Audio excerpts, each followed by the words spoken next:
Sup, dude? Hi. Yeah, so if I eat only grass-fed, doesn't that make me more vegan than you? No, what? Do you know what veganism means? Yeah, it means entailing less suffering, and I entail less suffering. No, that's not what it means. What does it mean then? Yeah. Make sure when you come up here you actually understand what veganism means before you act all arrogant. Um, Veganism is the notion that we should reduce suffering but also reduce exploitation of animals and That's literally what maintain. I just said. I said reduce Nope. suffering. No, hold on. You're not listening. It's not just reducing suffering. It's also maintaining animal rights. Animal rights. We don't think we should exploit or get rid of animal rights at all. We should maintain them. So killing a cow for grass-fed meat is still wrong in principle because you're taking away their rights to life. Yeah, but I'm causing less So, suffering. You're killing more animals than I am. nope, that's not true at all. Number one. It is true. No, it's not true, and we don't subscribe to this utilitarian view where Why not? I cause less suffering, therefore I'm vegan. That's not what veganism means. Why not?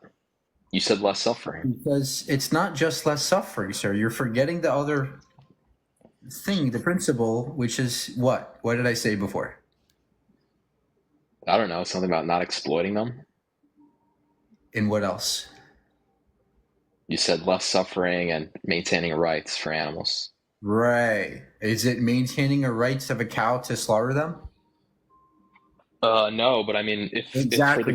So then you wouldn't be vegan, right? but So if it's for let's the stop. greater good and it's reducing Let's stop the less, nonsense and demonstrate why what is it nonsense? justifies. Because you haven't justified slaughtering animals and taking away their rights. Well, you don't have to. Well, I'm justifying it by saying that the alternative is causing more suffering. What's the alternative? Strictly going plant-based causes more suffering than if I eat grass-fed. Okay, so demonstrate that going plant-based causes more suffering to the animal. Let's hear it. Well, are you disagreeing that more animals would die? Or, I mean, less animals would die from just a plant-based diet Way less animals would die. And compared to first of all, grass-fed? first of all, are you talking about crop deaths, like the animals that die in crop fields? Yeah, exactly. Yeah, well, those aren't rights violations, right? Those aren't our fault, right? When we produce crops, we don't know if a mouse might get in the way of a thing. We can't control that. It would be ridiculous to think that we have to control every mouse that comes into the fields by accident. We don't control that. That's why we don't see those as rights violations. But you are violating the rights of a cow who didn't have to be slaughtered. So what justifies doing that, sir? I mean, I'm just looking at it from a utilitarian perspective. I mean, I'm causing less suffering than you are. It No, doesn't you're matter. Why does not. it matter if the deaths are intentional or not? They're still dying. It's not intention. It's the Well, fact you're that you're it's the saying the fact of rights rats. violations. By the way, how did you know empirically that you have caused less suffering? Well, I mean, grass-fed literally means less suffering because we're No, not growing how did you crops. determine empirically that you're causing less suffering and death? Just common sense. I'm Yeah, only so causing one get animal to die to compared to how okay, how many animals die per acre of crops? maybe one or two. One or two? Yeah, and those are not rights violations. Okay, well that's still more than the amount that I'm causing. No, do you think I eat an acre of crops? No. See, I actually would cause no deaths for the food I eat. Actually, individually speaking, if you want to compare individually, I don't cause any animal deaths. There's just not enough room for that to happen. You don't cause any animal If deaths you're at talking all. about on a global scale, meat eaters like you, especially grass-fed people, are killing way more animals because has to be imported to different countries and grown. You have to destroy land and grow grass to make it to ship it out to other countries. So grass-fed is not minimizing suffering, and you're ultimately still killing animals. Well, I'm not arguing on a global scale. I mean, grass-fed isn't even practical on a global scale. I'm saying on an individual basis, I am causing less suffering than you are to the animals. Demonstrate that. Demonstrate that. You haven't done that yet. Well, I mean, I don't know. You said you cause what, one death per acre? I find that hard to believe. I don't think I cause any deaths in the You terms don't of cause food any I deaths at consume. all. In the terms of food I eat, no. Eating a salad is not causing an animal to die How do you know? because there's no evidence that it does. And there's a study called field discipline agriculture which determined that maybe per acre 1 or 2 animals die per acre of a crop field. So I'm not eating an acre of food. So I might kill an animal once every few months and crop fields, but again, those are not rights violations. So we don't see anything wrong with crop deaths. All right, man. I'll look into it.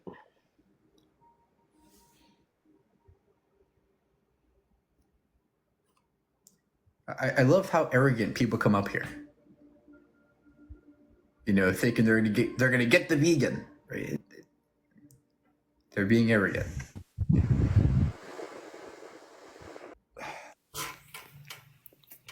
Hello, Hey, how old are you? 19. All right. All right, so with veganism, you obviously believe that humans are an intelligent life form, right? Yeah.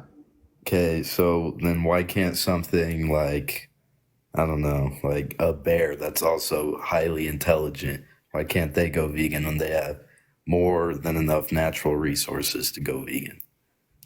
Because veganism is not a diet. It's an ethical principle that bears don't have the ability to comprehend. How do you, What? nothing. What were you gonna say? Okay. Yeah. Bears don't have, number one, the rationality to understand ethics in the way we do as humans.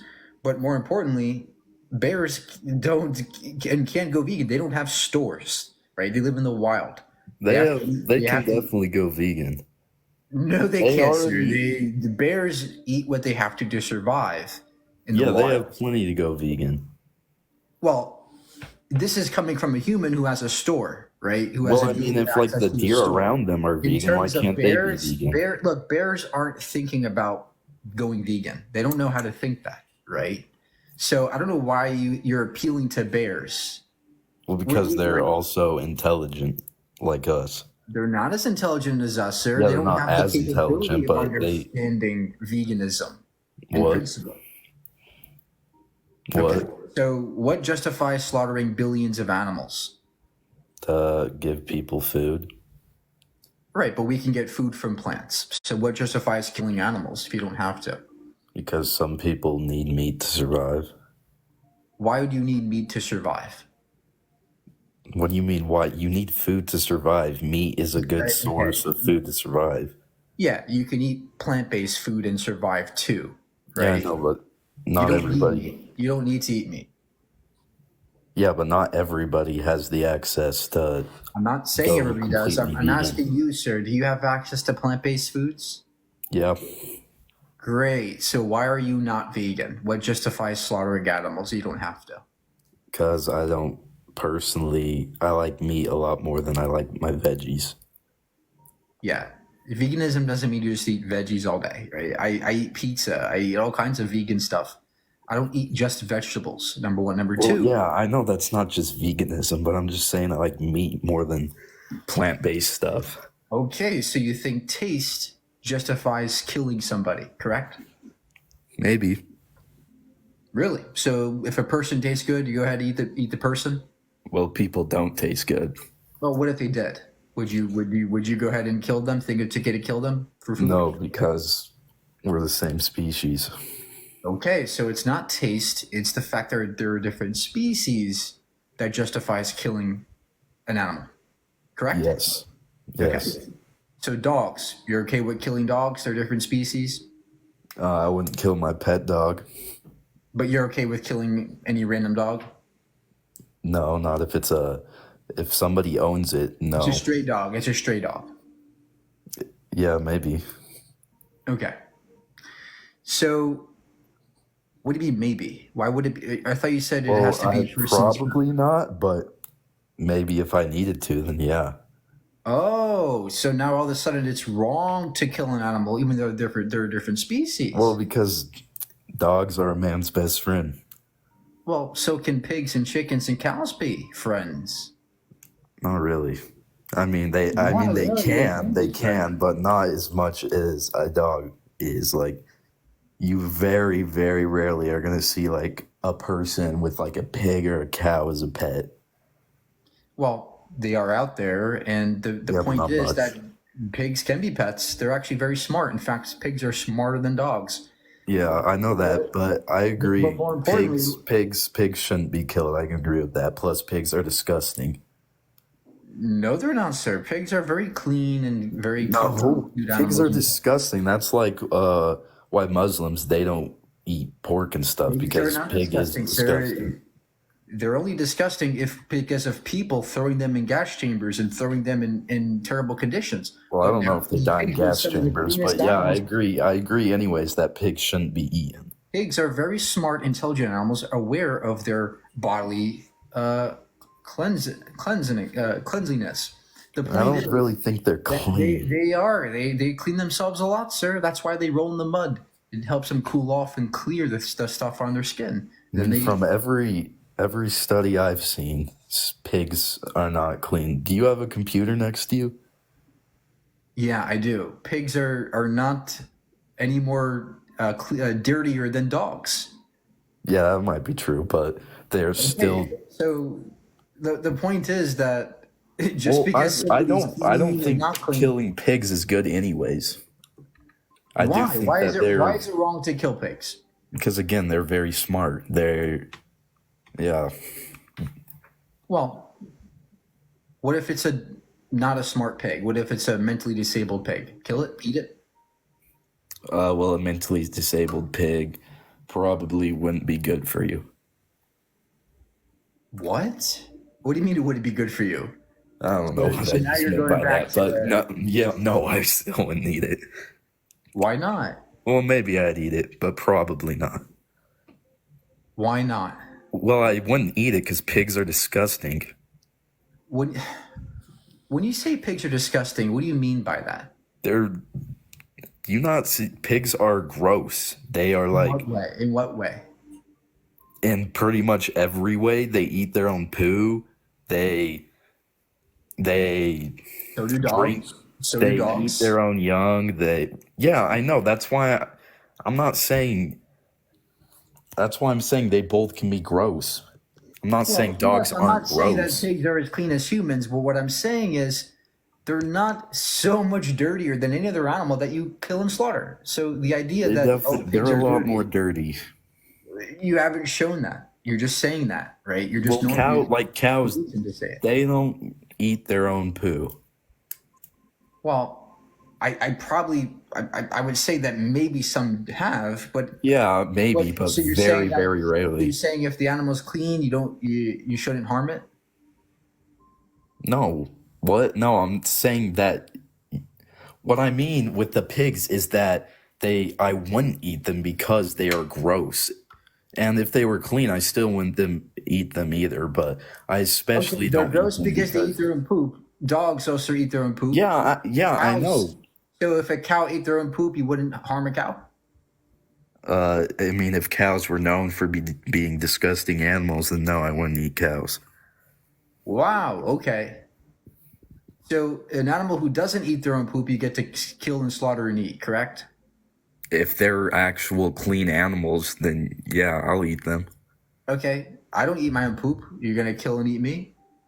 No, because you're the same. Okay. So then it doesn't matter if they eat their own poop or not. They justify slaughtering them. Well, no, I'm So not. we're back to square one, sir. We're back to square one. What's the morally relevant difference between humans and the non-human animals that justifies killing them? Because they are good for us. In what way? Protein, amino acids, like a lot of Plants have all your vitamins. protein, sir. Plants have all your protein. Yeah, but you need not I mean, the only plants that hold real protein, like, are what's it called? Avocados, nuts, and some beans. All plants have protein. All plants. Very, Tofu, barely, tempeh. if any at all. No, all plants have protein. I'm sure Well, you can get plenty I from love tofu. strawberries. Do strawberries have any protein in them? Because it doesn't seem Yes, like they do to me. they do. All plants have protein, even strawberries, even lettuce. Although When I small. look at the nutrition facts on the Sure. strawberries, I never see protein listed on them. Yeah, because it's a small amount. The point is Exactly. that you So can it's basically worthless if you need protein. the point is you can get all the protein you need as a vegan, right? There are vegan bodybuilders out there. We're getting Yeah, I know. 250 grams of protein per day, right? There's Yeah. no issue with protein as a vegan. So let's try to find a better reason to slaughter animals. Because they're good, and again, they are good for us. No, they're not. They're not good for you, sir. Animal products raise the risk of diabetes, heart disease, cancer. They're not good for you at all.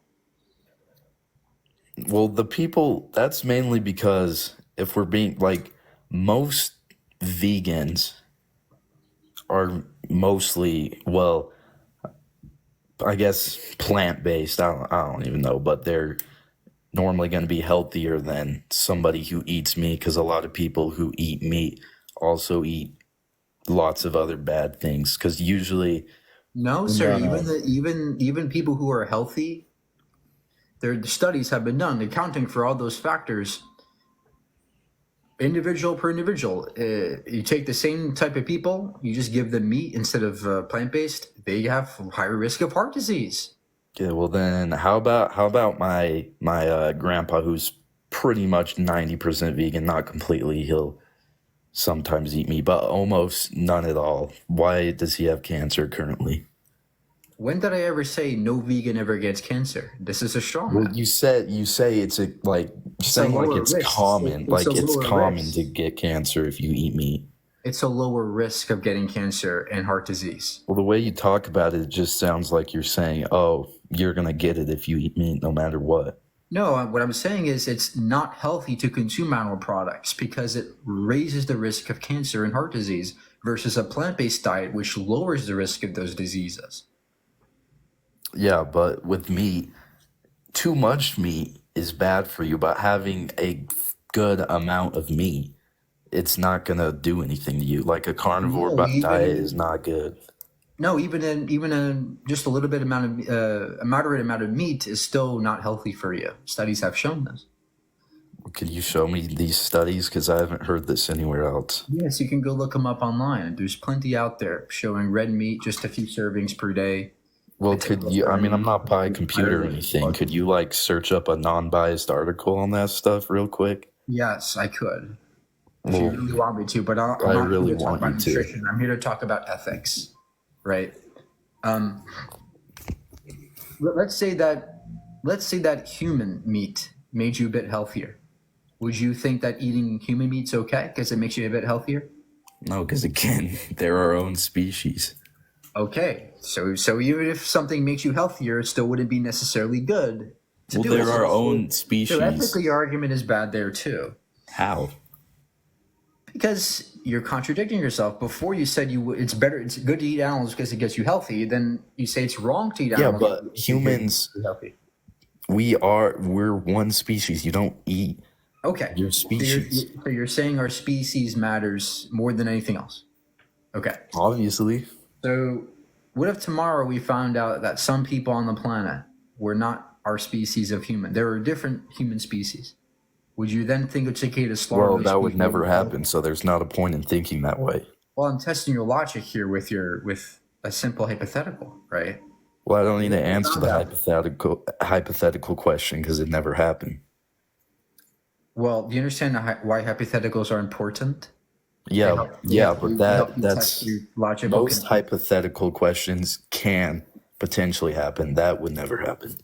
Well, it's actually reality that there have been many different human species before us. So they have existed and can exist. So can you answer the question now, please? What's the question? if we discovered that some people on this planet were not our species of human, would you think it's okay to holocaust them and slaughter them for food? Probably. If they're not as Wow. intelligent as us, Wow. if they're not our Holy own moly. species, I'm sorry, sir. That's just crazy. Be careful, guys. Don't take a DNA test around him. He might holocaust you.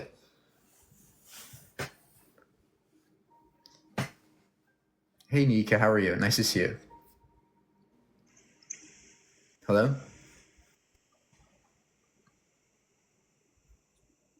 Becky?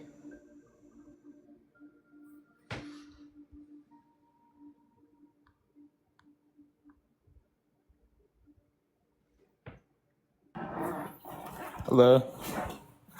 Hey, how are you? Good. You made a point earlier. You said that somebody asked you if you kill animals through your vegan diet, and you said it's like 2 animals per acre. And you're still killing animals. Would it be okay to kill 2 humans per acre, even though you're not eating only a portion of it? Well, many humans do die in the process of making crops. It happens. I'm not saying. I'm not. What I'm saying is I'm not committing a rights violation by getting a cucumber, right? I'm not intentionally trying to kill somebody who produces crops. Just like an animal, I'm not intending for that animal to come to the field and get hurt by pesticides or something. That's not what I've done. I haven't caused that. So to me, that's not a rights violation. That's why we don't think it's wrong to grow crops. The same thing can be said about somebody who eats animals, though. You're not contributing to that. You're directly contributing to slaughterhouses by eating animal products, right? Aren't you doing the paying for same? it directly. through pesticides that kill the animals on the crops for no reason. Pesticides are protective measures. Nobody is, we have to grow crops to survive. If we don't grow crops, we die, right? So we think there's nothing wrong with protecting your crops and, putting pesticides down just in case an animal might come and try to take your food from you. So we don't think there's anything wrong with that. We can't control what animals do on crop fields. What we can control is the animals that you stuff in gas chambers that don't have to be harmed. So for you, it's more about minimizing the damage. Not just minimizing damage, but also minimizing rights violations. Okay, I could see that in terms of not directly contributing to killing the animals. That's a point, I guess. What do you think about it being sustainable on a global level? You think other countries will be able to adapt that? Vegan diets are the most sustainable diet in the world. It lowers the land use. We get more water. We'd save more land, save more water, save more greenhouse gas emissions. It'd be way beneficial for the entire planet. Okay. So I've watched you, and you said that dogs, or you'd put a human on the same level as an animal. Is that right? No, I never said that. Well, you always give the comparison of, would you kill a human to get food? What I'm saying is that both animals, humans and dogs, are sufficiently valuable such that it warrants giving them rights and moral consideration. So, do you have dogs? Do I have dogs? No. You don't? No, I don't have any pets. I don't think breeding pets is okay. Okay, good, because I was gonna call you out on that. 'Cause I thought somebody said you had dogs. I was No, gonna say, why- rescuing animals is okay under my view. I mean, rescuing somebody is good, but breeding pets for the sake of selling them or having them, I think that's wrong. So you do have a dog, then? No, I do not have a dog. I don't have any pets. Okay, because then the argument becomes, why are you enslaving this species? Yeah, well, if you understand that having a pet might be slavery, well, surely you can consider the fact that slaughtering pigs in gas chambers is also slavery. Do you think that if you were in the body of a cow or a pig in a slaughterhouse and you've grown to breed and then all of a sudden in a millisecond, that's it, your life ends. Do you think that, like, I guess my point is, do they really go through the process of feeling pain and suffering, considering they're made to breed and then die in a, most of the case, like a harmless way? Yeah, sometimes they don't feel pain. You're right. Sometimes animals go through the process and they're not even aware of being killed. But you would never say this is okay to do to a baby, would you? Just because a baby might not be aware of being killed doesn't mean that we should do it, right? It's the same applies to the animals. Nobody should be slaughtered or harmed or killed for no reason. I get where you're coming from. I guess the counter argument to that would be a baby can grow up to revolutionize humanity. A cow really can't. Well, have you revolutionized humanity? No, but Stephen Hawking. Okay, so does that give us the right to slaughter you? No, right? But you don't really know, right? Well, let's say this baby was disabled mentally, such that they'll never do anything, they'll never contribute to society in any meaningful way. Would you think it's then okay to kill that mentally disabled baby? No, because then again, this is our species. We look out for each other. Lions. Okay, so then no matter how intelligent or socially valuable this being is, you still wouldn't harm it. What matters to you more is the species they find themselves in by chance, correct? Repeat that. I'm sorry. You're saying species is the trait that qualifies somebody as being able to be killed and harmed. The species. No, I'm saying that we, like, every species looks out for its own and is okay with killing other species. So why are we so different in terms of? I get that on a mass slaughter basis, but Yeah. again, do you think it's okay to slaughter and just like take a knife to a dog if they're a different species because they're a different species than us? If I had to use it for food, unfortunately, yeah, I would do that. What if you didn't have to use it for food? You just like the way their body tastes tonight. You just like the way it tastes. So you go ahead and knife a dog. Would that be okay to you because they're a different species? I mean, no, I wouldn't. Why would I do that? It's kind of a. Well, why would you put pigs in gas chambers? Why would you slaughter animals for food? You don't have to. Right? These are questions that you haven't asked yourself. Yeah, I can There's see no that. reason for you to slaughter animals. There's no reason for you to consume them. So why do you do it? I mean, there's traditional factors that this is how humanity has evolved. So this would be a dramatic change. And in the second, like, you have to look at this in multiple ways. There's the biological way where we've literally have like gone through evolution to do this, and there's a religious aspect to where this is like the animals are meant for us. So it's like on all aspects, science and religion. We say they're meant for us, but that's because we enslaved them. I mean, the slave owners would say the same thing. Well, that's my slave. I own that slave. Well, I'm sorry, you're still enslaving somebody who didn't have to be enslaved, right? So just because we are culturally conditioned to harming others doesn't make it good to continue that. Do you agree? I agree. Yeah. Okay, so then you can't appeal to culture and say, oh, well, it's my culture. Well, that culture can be still wrong. Okay. I can see that. Well, I think that covers it. I've actually had debates with you before, but this has been the most civil one. So glad that you're not, on the short-tempered side. So thank you. As long as you're nice to me, I'll be nice to you. Hello. Hi, how old are you? I'm 20. Okay. Okay, so I want to bring up your argument about you saying that that animals aren't aware, and so would you kill a baby just because they aren't aware? Like, I don't really understand that because I feel like humans and animals are treated very differently. So I don't really get the argument because I don't think it's the same. What year were you born again? 2004. Okay. Yeah, look. Yeah, Cindy. So you're calling me girl. I'm not a minor. Don't worry. Look, when we're talking about people versus animals, the fundamental features that unite us is the fact that we're both sentient, we're both living and sentient and aware to some degree. That's what I think unites both humans and animals, and that's where future wise, we are both treated the same way morally.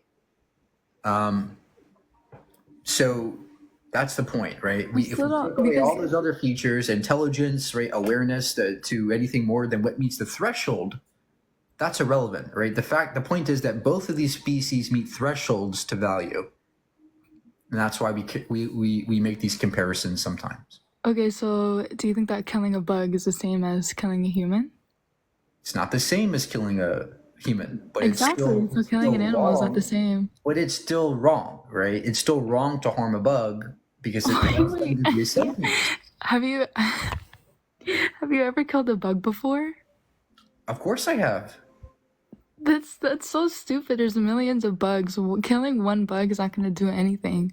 Well, there's It's the same billions thing of with people. animals. Killing one person is not going to do anything. Is that just Okay, like but- killing others? So you're saying that a cricket's life is more valuable or the same value as a human? No, of course not. What I'm saying is both are wrong to slaughter if you don't have to, right? The point is that both beings deserve rights to life. Now, a bug's experience of life is going to be vastly less than ours, of course. But Have they you still shouldn't be harmed just because they're a bug. have you been vegan for your whole life or when? I turned vegan 6 years ago. Only 6 years ago, and you're talking all this? Come on. I think you need Are you saying I Chick-fil-A. can't talk about this because I haven't been vegan long enough? No. I think that you just need to go to Chick-fil-A or something and convert immediately. Why? What justifies slaughtering animals? Well, the animal's gonna die either way. You might as well eat it. So are you going to die either way? So should we eat you? I mean, I guess. What? You think it's okay to eat people? Well, if I'm dead, I'm probably not gonna feel it anyway. So it's like, okay. No, see, you're making a false analogy here because it's not that the animals just happen to die or the pigs and cows happen to die and then we collect their bodies. We intentionally breed them into existence and then raise them and then we slaughter them. Well, okay. Well, actually, no, So- because I'm not. Because pigs are so dirty. They're They're like the dirtiest animals that you could eat, and people are eating them. That's I false. don't- Sir. That's false. No, that's true. They that's false. literally eat their own poop. Well, do you think it's okay to eat dogs? What does that have to do with any of this? I'm They eat their own confused. poop too. Dogs eat poop too. Should we kill dogs and eat them too? I don't like dogs either. Dogs are they're dirty. Dogs are so dirty. Okay. So, how about cows? So you think it's wrong to kill the pigs and cows? I don't think it's wrong. Like, Okay, so then what's your point here? my point is that you shouldn't be vegan. Like, you're one Why? vegan. What justifies there's- slaughtering and There's farming less and raising vegans. animals? There's less vegans in the world than there are meat eaters, and so I feel like your guys is like, it's probably not gonna work in the long run. You know what I mean? Well, if we continue encountering people like you, it will work because people will see how ridiculous your arguments are. No, I used to be vegan. Okay. Well, your arguments are still bad. You still Oh. haven't justified slaughtering animals, right? And the audience understands that you haven't brought anything to the table today. Okay. The audience, Cindy, I'm looking at you, girl. Stop. okay. Stop. Okay, I'm kidding. I'm kidding. But Let's okay, but I justify feel like slaughtering animals right here. okay, no. I feel like you're not realizing that. Like, I'm not saying that slaughtering animals is okay. Obviously, it's bad, but I also feel like it's harder for most people to become vegan, and like people like from different cultures. A lot of cultures have, well, they're it's part of their culture to eat meat. A lot of the food that they have. So Okay. Do you think cannibalism is okay? when did I say that? Well, some cultures do it. What It's part of culture? your culture. It's part of my culture. Should I What eat you? culture? Well, it's my culture. I'm a cannibal. Should I go ahead and kill people because it's my culture? No. Why Okay, would you so wanna do then that? culture doesn't justify doing something wrong, right? We're the big elephant in the room is the fact that you are causing animals to be harmed and exploited and slaughtered. You haven't shown a reason that Okay, justifies but- doing that yet. Okay, but what about you're saying that all the animals are being slaughtered, but there's actually animals that are being slaughtered. Well, not slaughtered, but like they're being killed in a nice way. So it's like, Oh, does it what's really that? matter? How do you kill an animal in a nice way? How do you describe that to us? Make it fast. I don't know. Like how? I'm sorry, what? Like describe the process for us. Like, it's I don't really know, but I know that a lot of the animals that we eat, it's not really done in an evil way or anything. Can you It's done describe the do you process do you, by which you can kill somebody innocent who didn't have to die in a nice way? Go ahead. like to kill somebody? Yeah, how do you kill somebody in a nice way? I mean, if they deserve it, I don't get like I'm not really aware of what you're trying to say. How do you kill an animal in a nice way? Describe the Alright. process. Yeah, I'm not saying I don't know. Like maybe just like make it fast, What give do you them mean make it fast? Make give what them medicine or fast? something. Give them I don't know. I think you're severely confused. Look, I don't care how quickly you kill somebody. It's still wrong to do it if they didn't have to die, right? If I kill some person quickly, it doesn't make the act any better. You're still committing murder. Just like the animals, you're still causing them to die for no Okay, I'll reason. give you that. I think that's true. But do you think, okay, like all jokes aside, in the long run, is this really gonna help the universe when half of the world is eating meat? Like, do you know how long the Chick-fil-A line Yes, is every it day? does not take much to change things in society, and it's already been changing quickly because of vegans. Even a small few percentages of vegans have caused tremendous change in terms of like Burger King, McDonald's, all these fast food chains are now implementing more vegan foods because they're recognizing that there's a market for this. Wait, Right? so why do you think everyone needs to become And this is vegan? causing a lot of change happening that you don't see. Oh yeah, this is my last question before I go.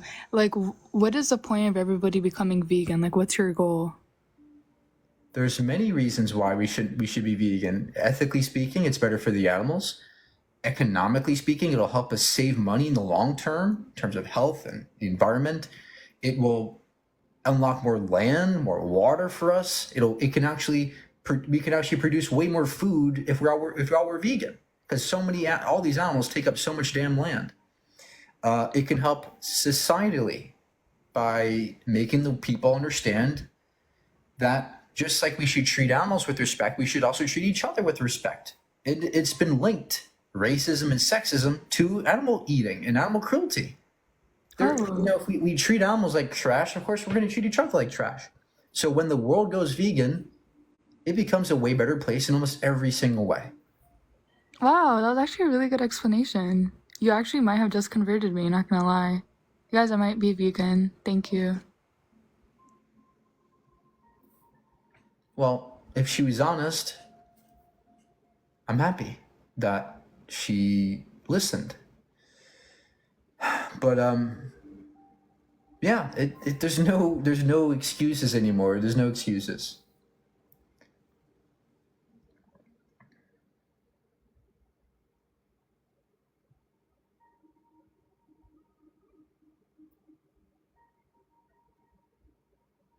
Keep tapping and commenting for the algorithm. And don't worry, I'm not gonna go, yeah, thank you for the galaxy, or talk about my Venmo every 2 seconds. Don't worry.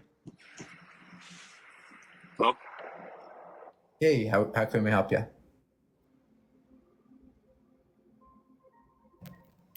Can you hear me? Yeah. All right. So you believe you're an ape, yet you eat vegan. You're a vegan. Yep. Doesn't that clash? Like all apes eat like animals. Well, no. Chimps, bonobos, they very rarely eat meat, but why does that matter? I'm not a wild animal. I have stores. I can go to the supermarket. So I basically disagree with all your prompts. I believe there's God. We shouldn't be vegan. Okay, great. The arguments. Go ahead. You have the arguments. All right, yeah, God. For example, the first one, we say a creation. So 99% we assume that there is a creator. about vegan. There's no point on becoming a vegan. It's just Oh, hold on. Well, let's take it one by one. You first you said there's creation, therefore God created it. But this is fallacious. It's a question begging argument. It assumes that things are created it's not. first. Oh, how do you demonstrate creation is true? Well, if everything is such specific and such in place that it almost is created for us to live and for living things to live, the oxygen, you know, like if the Earth was like a kilometer farther away from the sun, we wouldn't the Earth wouldn't be like survival. We wouldn't survive. It's just so specific. Everything Actually, sir, the Earth varies in its orbit by millions of miles every single year. We are closer to the sun in January by a couple million miles versus July, where we're the furthest away from the sun. So no, just a kilometer would do nothing. In fact, we just in the time we've talked, we've just moved a kilometer from the sun. More importantly, the Earth is not perfect for us. We barely are hanging on to this planet. I mean, most humans that have ever existed are dead. Most life on the planet is extinct. And every chance it gets, the Earth tries to kill us. Lightning strikes, earthquakes, tsunamis, and all kinds of sun radiation that gives us skin cancer. It's not that we were placed here, it's that we adapted to the conditions. And that's what it might be perceived by you as something perfect or tuned, but in reality, it's just natural selection. Well, it's not. You see all these creations, the natural creations, you wouldn't consider them as intelligently created? I don't see any evidence of intelligent creation. I mean, look at our bodies. Look at how bad they are. We choke on food. We get allergies. I mean, allergies is ridiculous. Pneumonia, heart attacks, heart disease. These are failures of the human body. No, Right. our body is the most complex machine there is in this earth. It's like we don't even know everything about it. It's such Complexity is a signature of non-design. You don't want something very complex because that can cause many problems. well everything. The hallmark of design, look, the hallmark of design is something simple but efficient. That's design. That's evidence of something designed. Our bodies are way too complicated. They don't work very well. They're inefficient.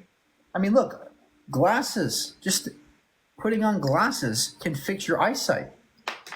A mere piece of glass can fix millions of years of evolutionary baggage. That's a sign that we were not You're designed missing some that, flaws. that any person can do better than God. No, that's just some flaws. Our body is such complex that every creation we have that we created ourselves, it's such complex that it just everything patterns up. Our body, when you Keep compare saying it to the everything's best so complex. technology we have, I'm sorry? when you compare our body to the best technology we have right now, like a robot or something, or AI, it's such complex. We don't even know everything about our bodies. That it's such complex that I don't see why this is reason to think God did it when we have explanations for the body. We know why we evolved. We know how we evolved. We don't need God at all. It's just not needed. No, it's 99% more likely to be God instead of like evolution. Evolution doesn't. Why? Well, what's your reasoning for that? I mean, look? Is everything designed in the universe? Yeah, most everything. Yeah, Even a grain of sand is designed by God, correct? right. Because on the atomic level or the small molecules. Okay. So even a grain of sand, which is simple, right? A grain of sand is not complicated, right? It's just a grain of sand. It's simple, right? It is. Okay, so even a grain of sand, which is the simplest thing you can imagine, is designed under your view. So the complexity is irrelevant. The level of complexity is irrelevant to your discussion, to your argument. So the idea that complexity hints to design is nonsense. Because if you're going to say everything's designed, then nothing's designed because you can't tell the difference between a design and a non-design. No, the natural world we know for a fact that it is intelligently designed, and when You have we yet to can show compare, that. You have yet to demonstrate that. even all right, let's say on the atomic level, we talk about proton and electron or neutron. The mass it's such specific that if there was a very small difference or like different, we wouldn't be surviving here.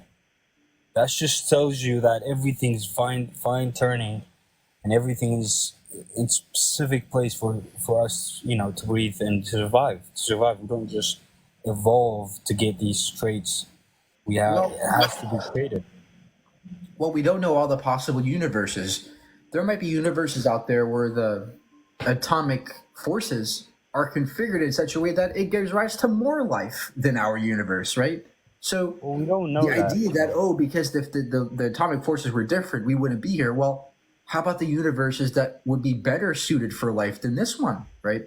We don't know the realm of possibilities in terms of physical universes, so we can't possibly assess the likelihood of us being here versus another universe. All we have is one sample size.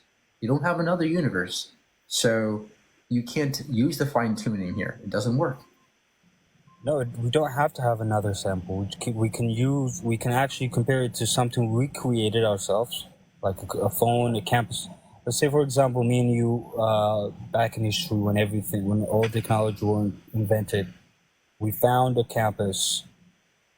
Would you say that campus came by itself or created itself or someone created No, of course somebody designed a compass. it?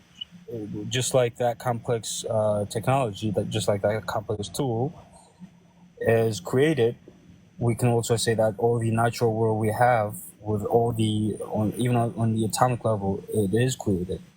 Yeah. We can come to So that conclusion. so what you're saying is when you see a watch, you know there's a watchmaker. When you see a building, you know there's a builder. When you see a painting, you know there's a painter. But how about clouds? Is there a cloud maker in the sky? Is there a guy with a fog machine making the clouds? Or how about rain? Is somebody in the clouds with a hose spraying down the water? No, there's no. This appeal to design doesn't apply to everything in the universe. There are some things that are naturally produced and don't Right, require a person to do it.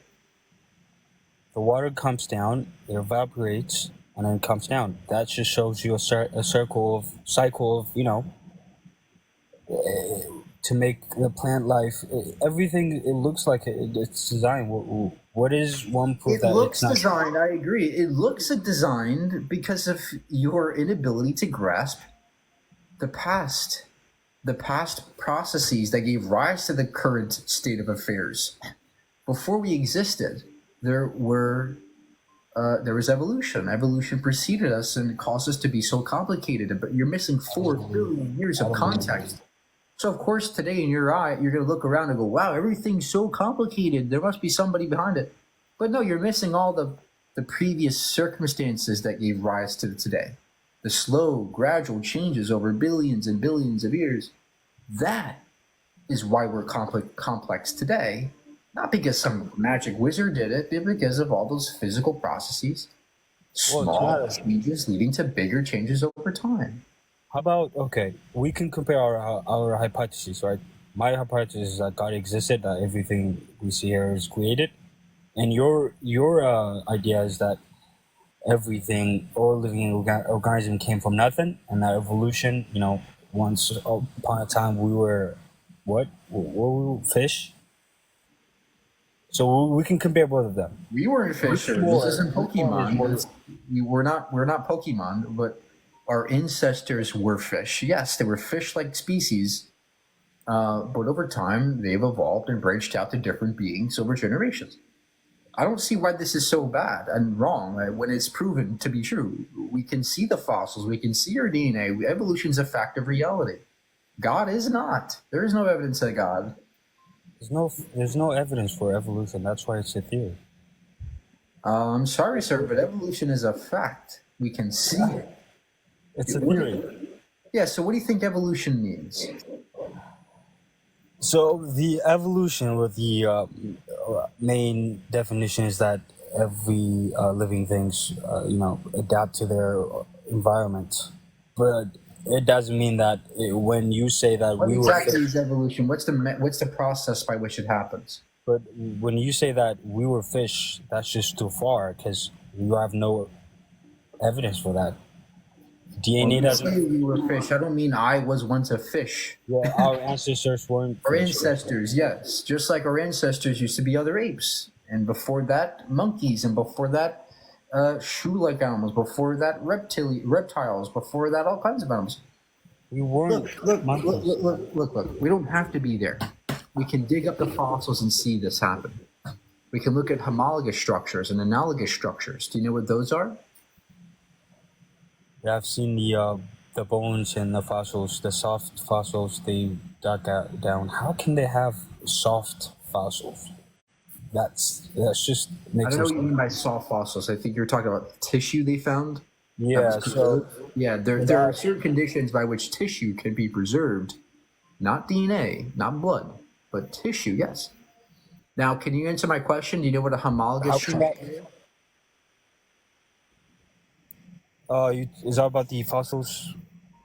Yeah, what's a homologous structure? I don't know. Yeah, I have a good idea, but can you explain? You don't know what it is, right? And that's okay. But the problem is you're not able to debate this with me because you don't have enough knowledge about evolution yet. So what I suggest you do is go back to the drawing board and learn about science, learn about evolution, learn about the Big Bang, learn about all these things, and then Well, come that's back just- to me and then you're go, just Mike, using I a got you, PSA right? That's program. what I want you to do, Giant. I want you to go learn some science, okay? You can say that, but that's just you using a PSA. Thank you. Hey, so with evolution, the reason why I don't believe in evolution is because it's life is a repeating cycle. So like obviously like our life expectancy is between 0 and 90 plus, like, so like how can we change like in that time? Like, can you like tell me about it? Like, because we don't have enough time to like evolve. What are you talking about, sir? We do have enough time to evolve. Do you know how long it takes for like speciation to occur in humans? No. Thousands of generations, right? Thousands of generations. And that's thousands of years, which we can look back in the fossil record and see speciation occur. Right, but I'm saying that before we evolve into something, we'd be already dead before we evolve. Yes, we would be dead, but we can look at the fossil record and we can look at our DNA and see the remnants of our evolutionary past. Do scientists agree with evolution? Like, do they believe in it? Yes, evolution's a fact of reality. Now, do you have an argument against it, or should I kick you? Can we talk about vegan, please? Yeah. Like, what's the difference walking past like a dead meat in a shop and not eating it? And if we got loads of animals, it will be like a mass population of animals that will take over the land, and we don't have enough spaces to build houses and factories. No, cows are not going to take over the world anytime soon. The point about veganism is when you see it in the store, you don't continue buying it. Because when you continue buying meat and eggs and dairy, it is called supply and demand, right? You're demanding more products to be made, hence more animals dying. Now, when it comes to overpopulation, no. If we stopped eating animals, the populations would decrease. They wouldn't be overpopulated because we breed them way more than nature could produce them, right? It's called artificial insemination. Okay? We're the ones doing that. So that's why there are billions of animals, not because they're in the wild. We breed them into existence in factories. So we are the ones causing overpopulation by eating animals. The solution is to go vegan, and that's why over time populations decline, put them in sanctuaries, and everything will be great. So, what would happen if the world went vegan? Like, would our diets improve? Like, We'd all be healthier. The world would be better off economically, socially, environmentally. It'd be way better off in almost every single way. so there will be no downsides of evolution. Because I'm thinking about going vegan. No, not evolution, for veganism. Yeah, there are no downsides of being vegan except for dealing with non-vegans on TikTok lives. But yes, there's no downsides. Okay, thank you for the explanation. Also, with the God thing, how you say that Christians have like a bad mindset. You see, we have Christians that are like friendly and nice. They give charity, but you say they are bad people with bad mindset. What? I never said you're a bad person if you're Christian. No, like with the voting or something. You said something like with voting. I don't understand you. But let me get to the next guest here.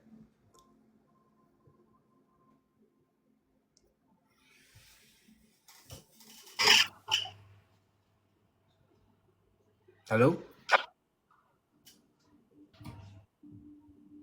Tim?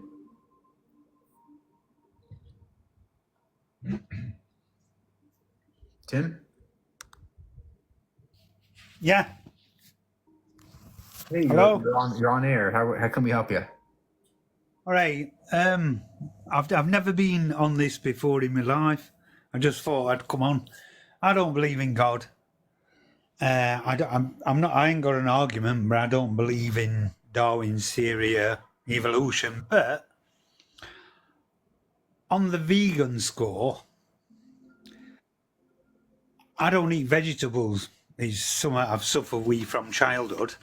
But can you eat an animal if it's naturally died? It hasn't suffered. It's lived its life. I wouldn't because it would normalize that action. But some people might think it's okay to eat. You know, but I wouldn't personally. Roadkill. Yeah, I wouldn't eat roadkill. I would not eat that. If somebody says to me, "Do you want a bacon sauna?" Yeah, go and kill that pig. I couldn't do it. Do you want it? Do you want? I don't know. Do you want lamb chops? Kill that lamb. I can't do it. All right, sir. Thank you. Holy moly.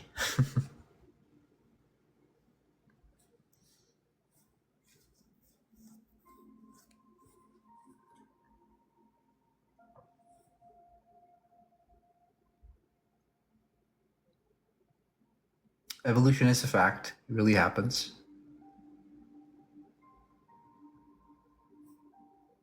Evolution's not a theory. Natural selection's a theory, right?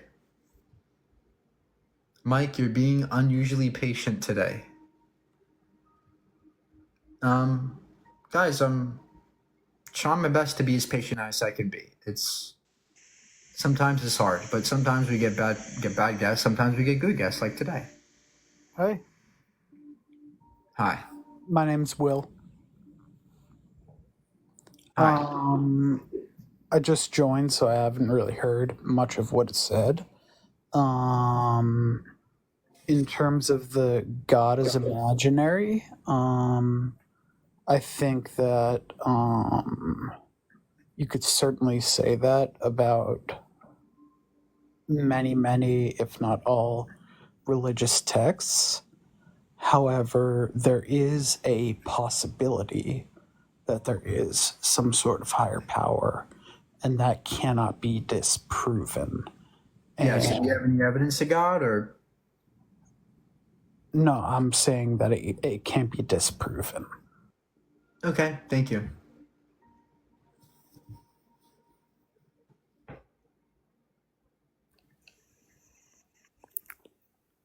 Hello. Hi. I'm 26 years old. And well, my proof of God is, well, the evidence is quite overwhelming. If you look at the Higgs boson and the Big Bang, The Higgs boson? yep. Okay. I love the Higgs boson. Yeah, that's quite the evidence, isn't it? Yes, sir. The Higgs boson, the fine tuna, and the big Yep. boom. Yep. All right, sir. Well, amen. I'm praying for Amen you. to that.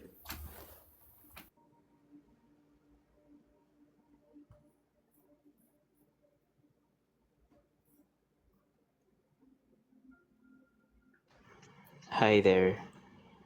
Hi. Okay. Okay, so you don't believe in God? No. Do you have any rational justification why God does not exist? Here we go. Yeah, so I'm not suggesting that God doesn't exist. I just think it's unlikely for it to exist. Also, what do you mean by God, right? You have to define that first before I can answer your question. We can tackle the classical definition of God if you want, like, creator of the world, universe, that kind of God. Most Yeah, powerful. I don't know what a creator of the universe means. What do you mean by creating? Yeah, that the universe had a beginning and God created the universe. Yeah, I don't know what a beginning would be like to a universe. It doesn't make any sense to me. How do you create something? Is it ex nihilo, ex materia? What is that? What's the process or mechanism of that creation? Yeah, God created the universe out of himself. Okay, so ex materia.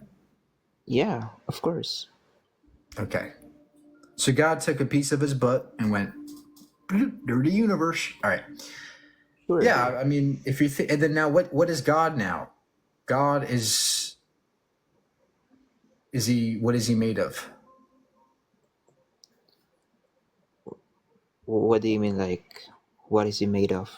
Yeah, like what is God? Like, is he made of something? Like, what is he? I don't know. I don't know what God is really made of, but I'm sure God has some substance for him to exist, because nothing does not have God's any material. property. Okay, so God's made of substance and material. Okay, yeah, sure. Then I can fathom something material producing Okay. like a universe. All right. What's your point? Yeah, my point is, why don't you believe that God exists? Like, Oh, there's no I mean, evidence for it.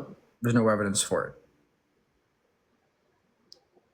okay, so for example, laws of logic, like morality, meaning, all of those things prove that God exists. No, they don't, because logic comes from the brain. Morality comes from the brain. So, Meaning that we can. It also comes okay, from the brain. This is how we think about the world.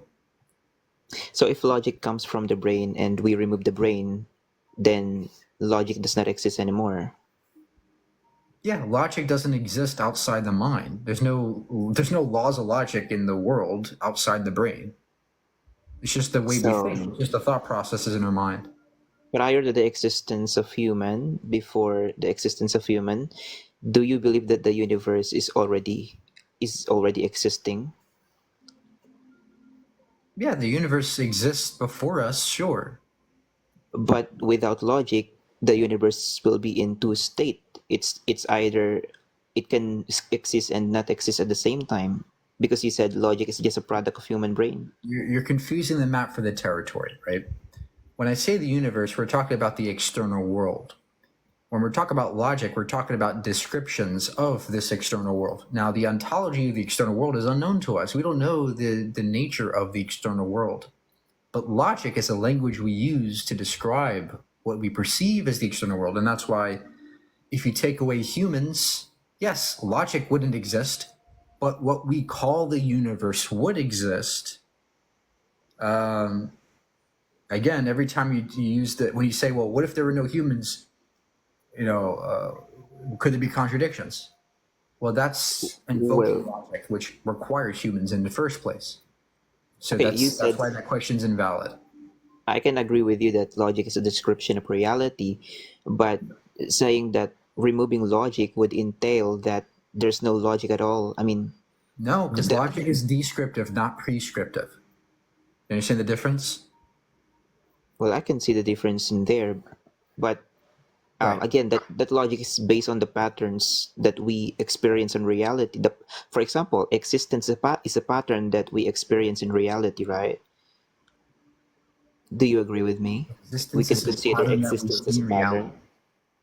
Existence is not a pattern, but existence is something that we perceive. Sure.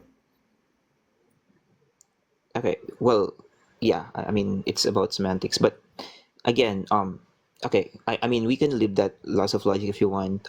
May I ask you, what's your view on justice? It's good. Can you explain to me how justice emerged without the concept of God? Without the foundation of God. Like, why do justice exist? Why morality exists? Why the need to survive exists?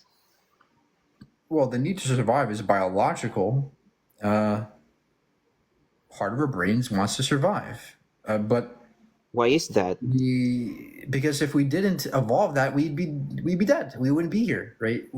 Yeah, but Part of being a sentient individual or a living being has to do with you wanting to continue. why does a bacteria That's who how has natural not selection works. why does a bacteria who is not sentient at all, who does not have a mind like us, still want to survive? I don't get in Well, this a universe. bacteria doesn't have a want. When I say want, I mean there's a biological reason, right? The same with bacteria. Bacteria have certain organelles and certain things within them that chemically operate the way they do, rendering them something that would continue on. But there's no desire in a bacteria.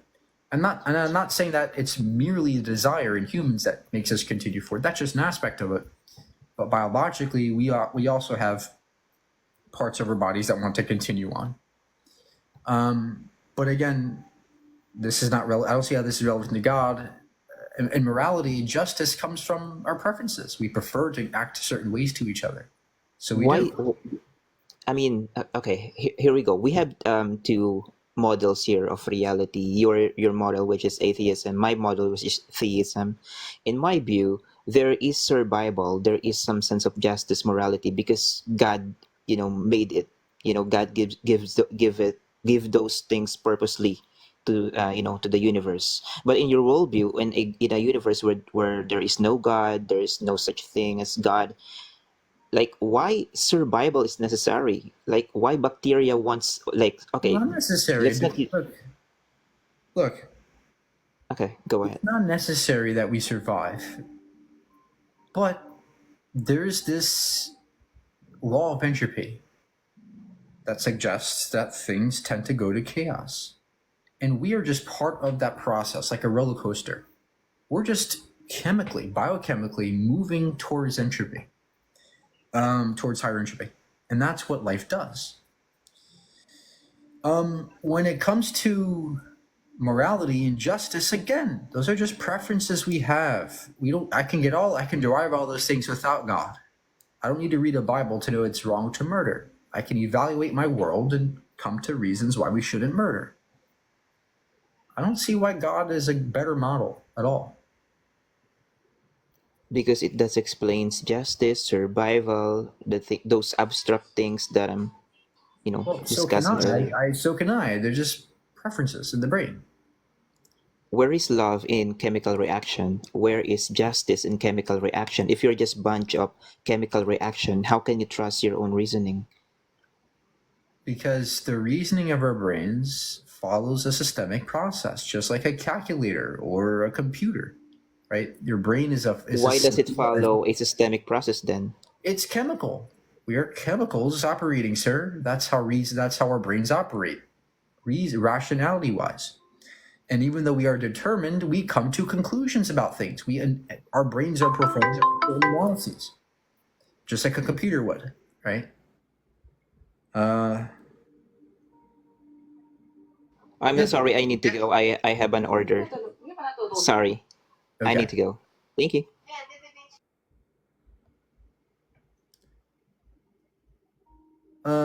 Look.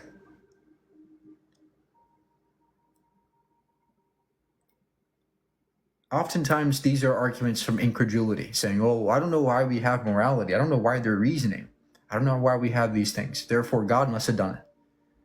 But you're not taking into consideration what we really are and the complexity that allows it to emerge from matter and material. But it's a common mistake to make, right?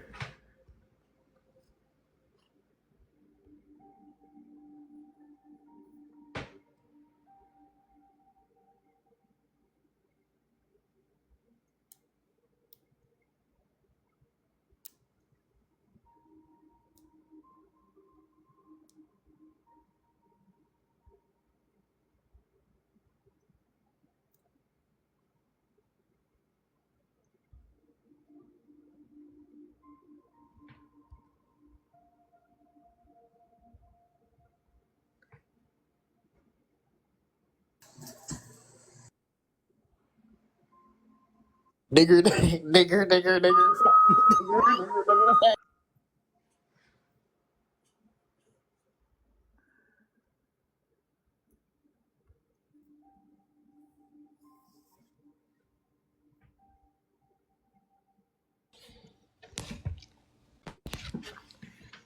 Hello. Hey, Hi, how are you? good. So, my argument for God is that He created someone as good looking as you. And go vegan, go Mike Brigandi, subscribe on YouTube. Woo!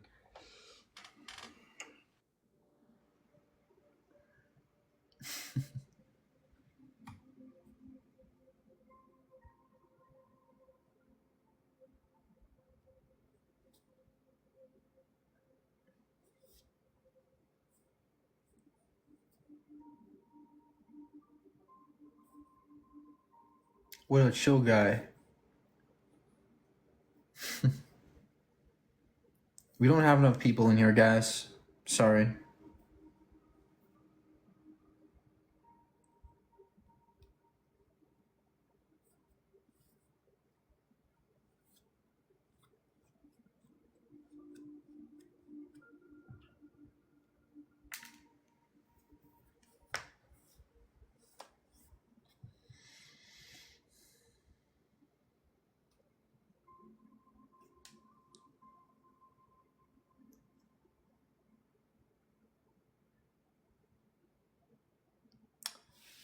I don't know, guys. I'm just tired of all the toxic debate stuff, right? I don't want to be toxic anymore. I'm so tired of it. I wish that people could be entertained without people being so toxic. You know?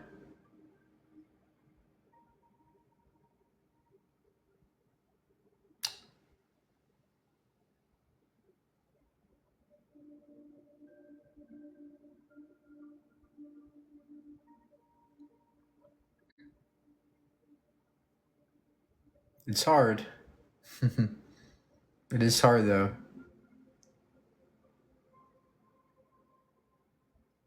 That's why you stop watching Parker. Aw.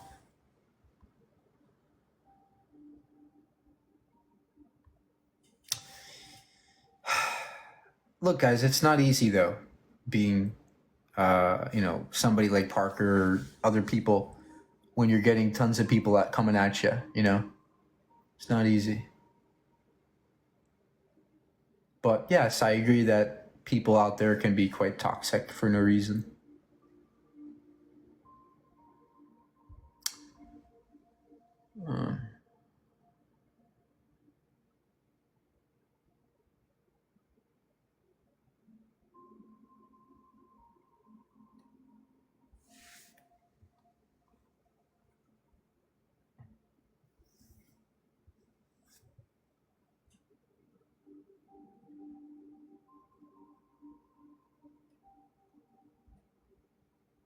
You stop watching your neighbor bathing. You can't wait till the election debates end. Yeah. Yeah.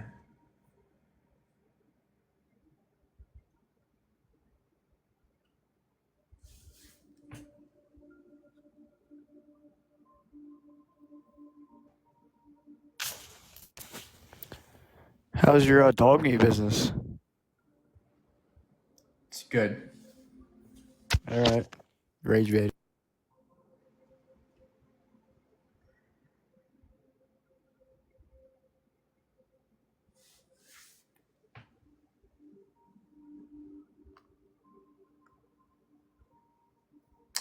Sometimes we just don't get good guests today.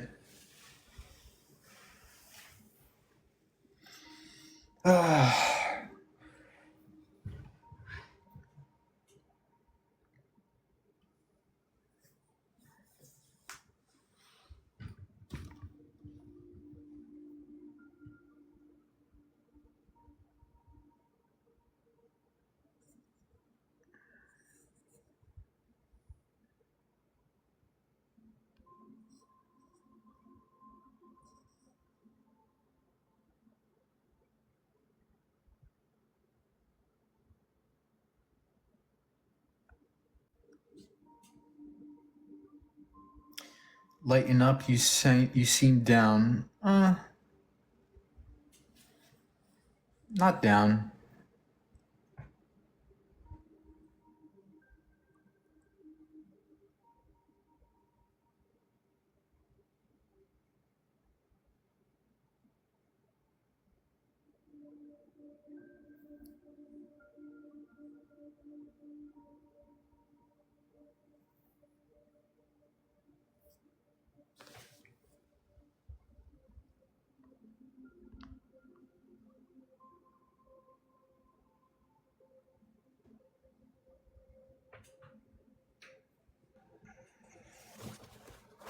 Hey, Mike, what's up? Hi. I just wanted to have a conversation with you, man. I see you say God is imaginary, and this is just my testimony because honestly, like I used to think everything is structured, so there has to be a God or something that made everything. But I wasn't sure that there was one way, so I would always be like, I found myself talking about God, and this girl was talking about Jesus Christ, and I was like, after I finished, I said, I'm not talking about religion anymore because there's like thousands of ways, and I don't really know if one way is accurate. But then I had an experience where I flatlined, and I have a pretty good IQ, but this is the truth. I was going to hell, and I was outside of the gates, and I couldn't figure out what was going on. So what happened was I saw that God was indeed real. I fell down before his throne and I confessed Jesus Christ as Lord. I couldn't stop myself from saying it. Like in this world, as I'm talking to you, my brain can signal to my tongue to say everything that I'm thinking to say to you. I couldn't control my tongue, so I had to listen to what I was saying.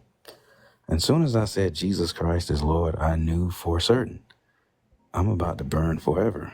And so I tried to save myself immediately, like, oh snap, he's real. And so I asked him, I said, you hear people who die, they say my life flashed before my eyes? Yes, this is what happened. I said, Lord, what did I do to deserve it? Because at this point, I'm right here in front of you. Like, how the heck do you exist, number one? And okay, what did I do to deserve this? And so he literally flashed my life from birth all the way to the age that I was. And he didn't say a single word, like no words spoken. And so, I was just like, wow. So anyway, to make the story a lot shorter, what was my final words before I went out?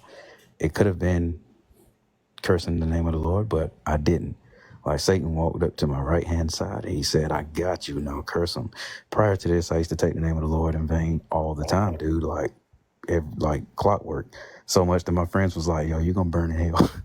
But no, what I said to him was, God, what you're doing is right and I deserve it. Just want you to know I still love you. And Jesus Christ came out of heaven. He took me out of hell. Okay. Was Jesus, so you saw Jesus, was he like white? Was he black? Hold up. Listen, when I say he came out, I need to tell you this. He shines so bright that I could not see his figure. Like, Okay. I'm so serious. He was so bright, I could not see his So figure, but he spoke. you saw like a bright light. Yeah, like, dude, he was so bright that I'm like, when I came back, I'm thinking, All how right. in the world do you shine that bright and no one sees you? Because it, Okay. like, yeah, there's obviously some type of So how do you veil. know that bright light was Jesus? Oh, his words. He said, "I could save you, only I could save you." Coming for me as a sinner. His voice is Now, like, yeah. were you brought up Christian as a kid? I was brought up in a Christian community, yeah.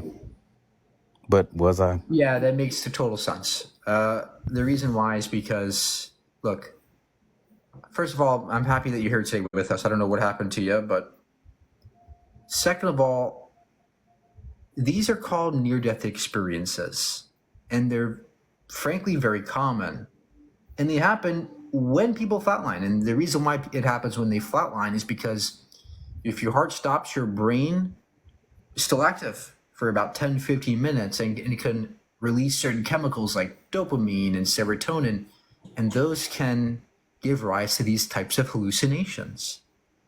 And people report seeing the same things. Oh, my life was being flashed before my eyes. I saw a bright light. There was a tunnel. Hold it. Wait, just a sec. And these are common experiences in people. But the point is that they can be explained through something called hallucinations. Okay, wait, but you can't explain and this. there's no reason to think that this is actually Jesus you saw or something. There's no way to verify that even. There's no way you can possibly demonstrate that you're correct. Okay, Mike, the doctors, they said I was unconscious. I told them I saw everything Yeah. you guys did. You can still dream when you're not conscious fully. No, That's what happens when you sleep. I saw everything that they did, and I told them. When I told them what they did, they're like, how the heck did you know that we did that? I told them I was literally at the throne of God looking at you guys do everything you were doing to my body. And he's like, well, we heard you talking, so who were you talking to? Because my words were coming out as I Okay, flatlined. so what did you see that the doctors were doing? Oh man, I saw when they put the needles in me. I saw everything that they did. I saw when they went to the left side or right side of me. I could tell them, yo, you went over here. And You were did you this. were you facing up on the bed? Hospital bed? Oh no, I was gone. I was literally before the throne of God, but I could look down and see everything that was happening as my soul was about to be transferred into hell. Yeah. So you have to explain to us how you know you saw what the doctors are doing, right? There Oh, they can't be some verified kind it. of natural explanation for this. Yeah, when I told them, they was like, whoa, how the heck? And I'm like, yeah, that's what I'm saying. Look, just because a doctor says, how the heck did this happen, doesn't mean that something miraculous happened. I'm trying to investigate this situation, right? This is what a critical thinker would do. They wouldn't just go, oh, I saw Jesus, bro. They would say, wait a minute, what is the evidence? What's the data that might point to this conclusion? So what's the data? Show us. Was it recorded? Do you have a recording of this? Do you have any data that would demonstrate you saw something miraculous and not just something like hallucination? Do you have that? Well, as far as it goes, most people, of course, even myself, if I told my old self this, I'd say that is exactly what you're saying. But of course, now that I'm here, I can just say this.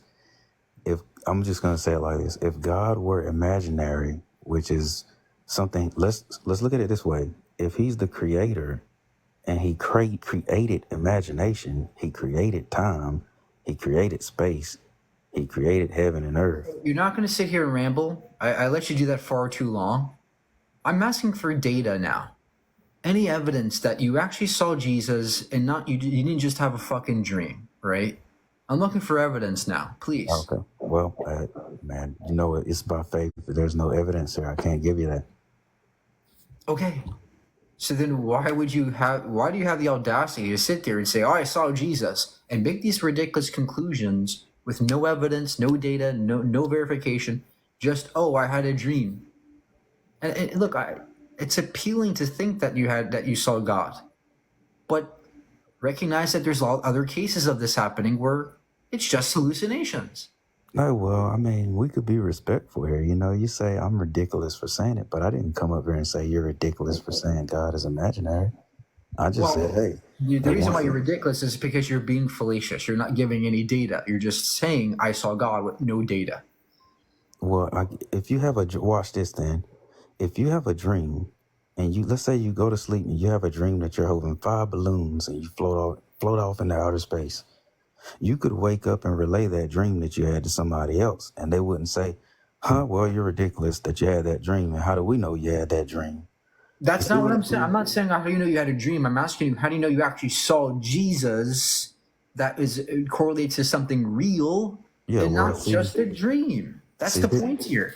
yeah, my answer to that question would be, well, if you're dead, you can't dream. So what if I saw him and I was flatlined? Then there's no way it could have been a You didn't dream. listen to anything I fucking told you. And I took the time to listen to what you told me. You didn't listen to me at all.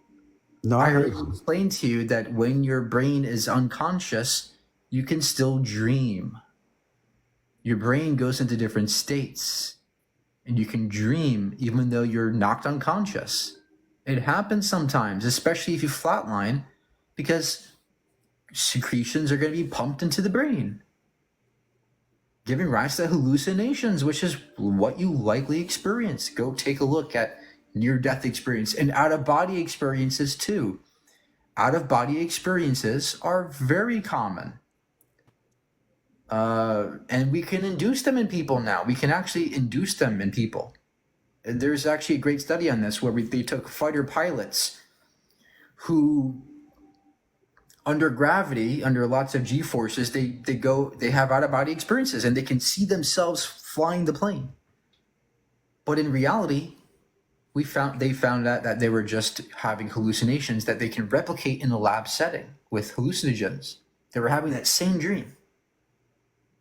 So look, the brain is complicated. There's many mysteries to the brain. I'll give you that. There's many mysterious things about the brain, but it doesn't give you the right to fill in the gaps with God. And I'm not trying to be the bad person here. I'm just being honest as I can. I'm not convinced by your story. Although it's cute, I'm not convinced. Man, that's fair. Okay. What? Just look, next time it happens, record it, right? Tell the doctor to record it. Or next time it happens, do something that you can bring back and show us, okay?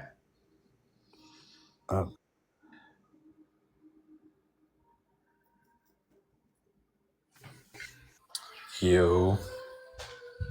Hi. Hi. Can you tell me why you think that God is imaginary? Yeah, there's no evidence. I wouldn't say that. Okay, how old are you? 15. You got to be 18 or older to be here.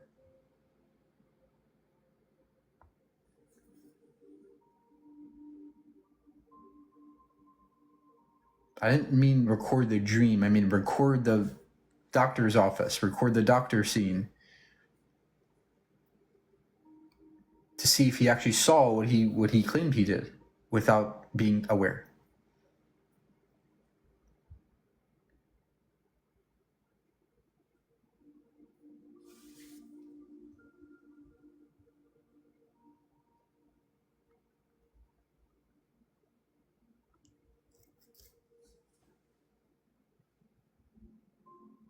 Do I believe the Big Bang? Yes, we have evidence of the Big Bang. Hey, what's going on, man? Hey. Hey, I'm not gonna be ugly to you, brother, or some of these people get on and want to argue. I'm just gonna, obviously, I wouldn't be on here if I didn't disagree with you, right? So, man, I don't know how much of the Bible you've read, but if you read it, you would have been touched. So I don't think you would be making the statements that you're making if you've deep dove into it, because there's not one lie in there, and it covers all things and everything. So this vast world with a temperature that's sustainable for earth and water to drink, and brother, if you think this came out of thin air and some atoms joined together and evolution spawned, brother, then That is absolutely insane. People think you come from monkeys. Well, why is there still monkeys? The rest of them didn't evolve. I mean, it sounds stupid. It sounds stupid to somebody who doesn't understand the science. I agree with you there. It doesn't sound stupid to somebody who's literate in science and understands the mechanisms by which these things happen. Firstly, the Earth is not this oasis where humans can thrive. I mean, the Earth wants to kill us every chance it gets.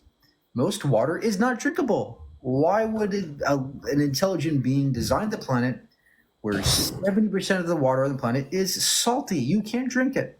And the rest, almost all the rest of it, is dirty, full of nonsense and garbage and bacteria that can kill you. You understand that we have to filter water very carefully? If we don't, we can die from drinking water? So But he gave us just enough intelligence for us to be able to figure it out, right? Let's not pretend as if the Earth is this oasis where when most life on Earth has gone extinct and is dead and never coming back. It's beautifully volatile. So Beautifully volatile. So you're going to just take everything and say, oh, that's God.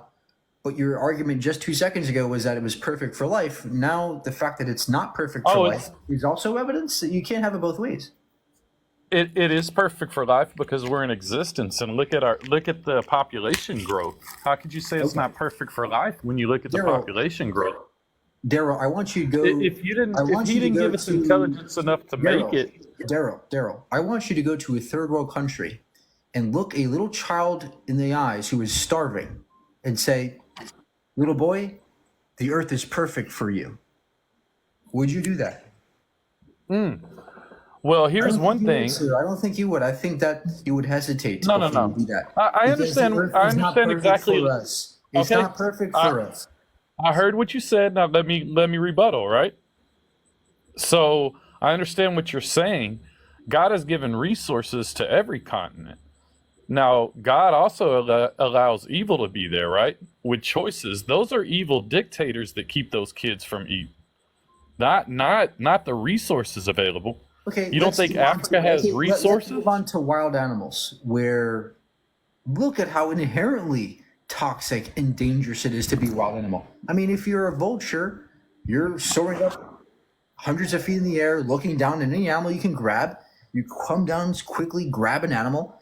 It's bleeding. You literally shove your mouth into it while it's bleeding. You chew it while it's alive.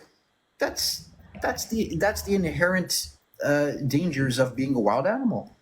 Inherent to nature is lots of suffering. Why? Why all that suffering when the animals didn't do anything wrong?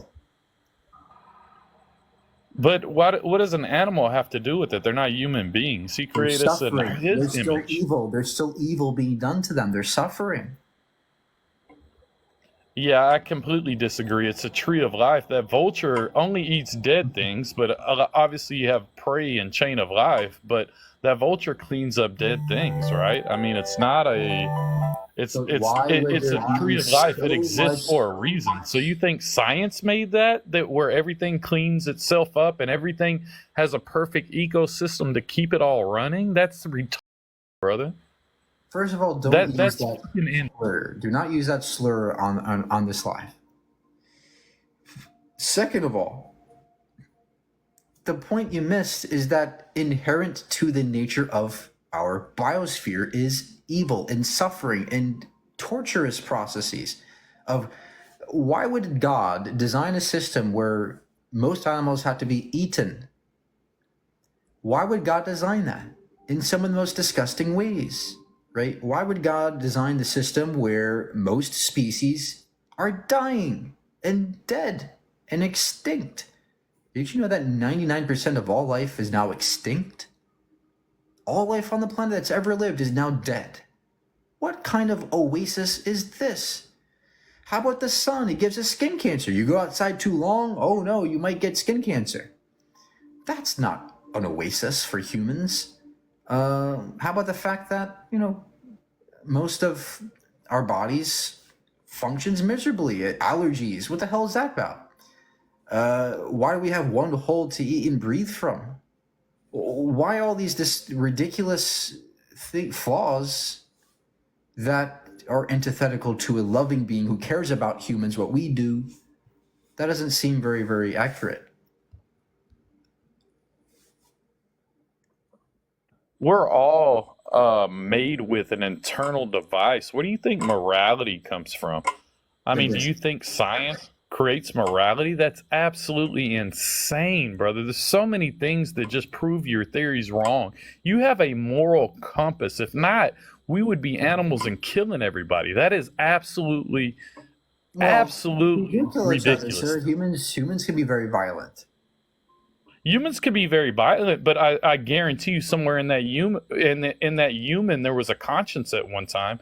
Now, if you want to go out and you want to create this, now you could turn your back on God and believe He doesn't exist and keep doing the wrong things. Now your conscience isn't there anymore. You're not born that way. A 3-year-old knows right from wrong if their parents are around, right? I mean, there is a moral conscience in a human being to point you, and that is Christ. That is called God Almighty. No, it's called That's the what right separates interior us from the animal, sir. If not, we would be killing each other. There's a moral compass inside you. You don't know God loves you, but God loves you. Daryl, as much as I'd love to hear you preach, it's not today. You can preach today, okay? This is my life. It's called the right interior cingulate cortex. That's what gives rise to morality. It's called the frontal lobe in the brain. That's what gives rise to morality, because morality is merely preferences.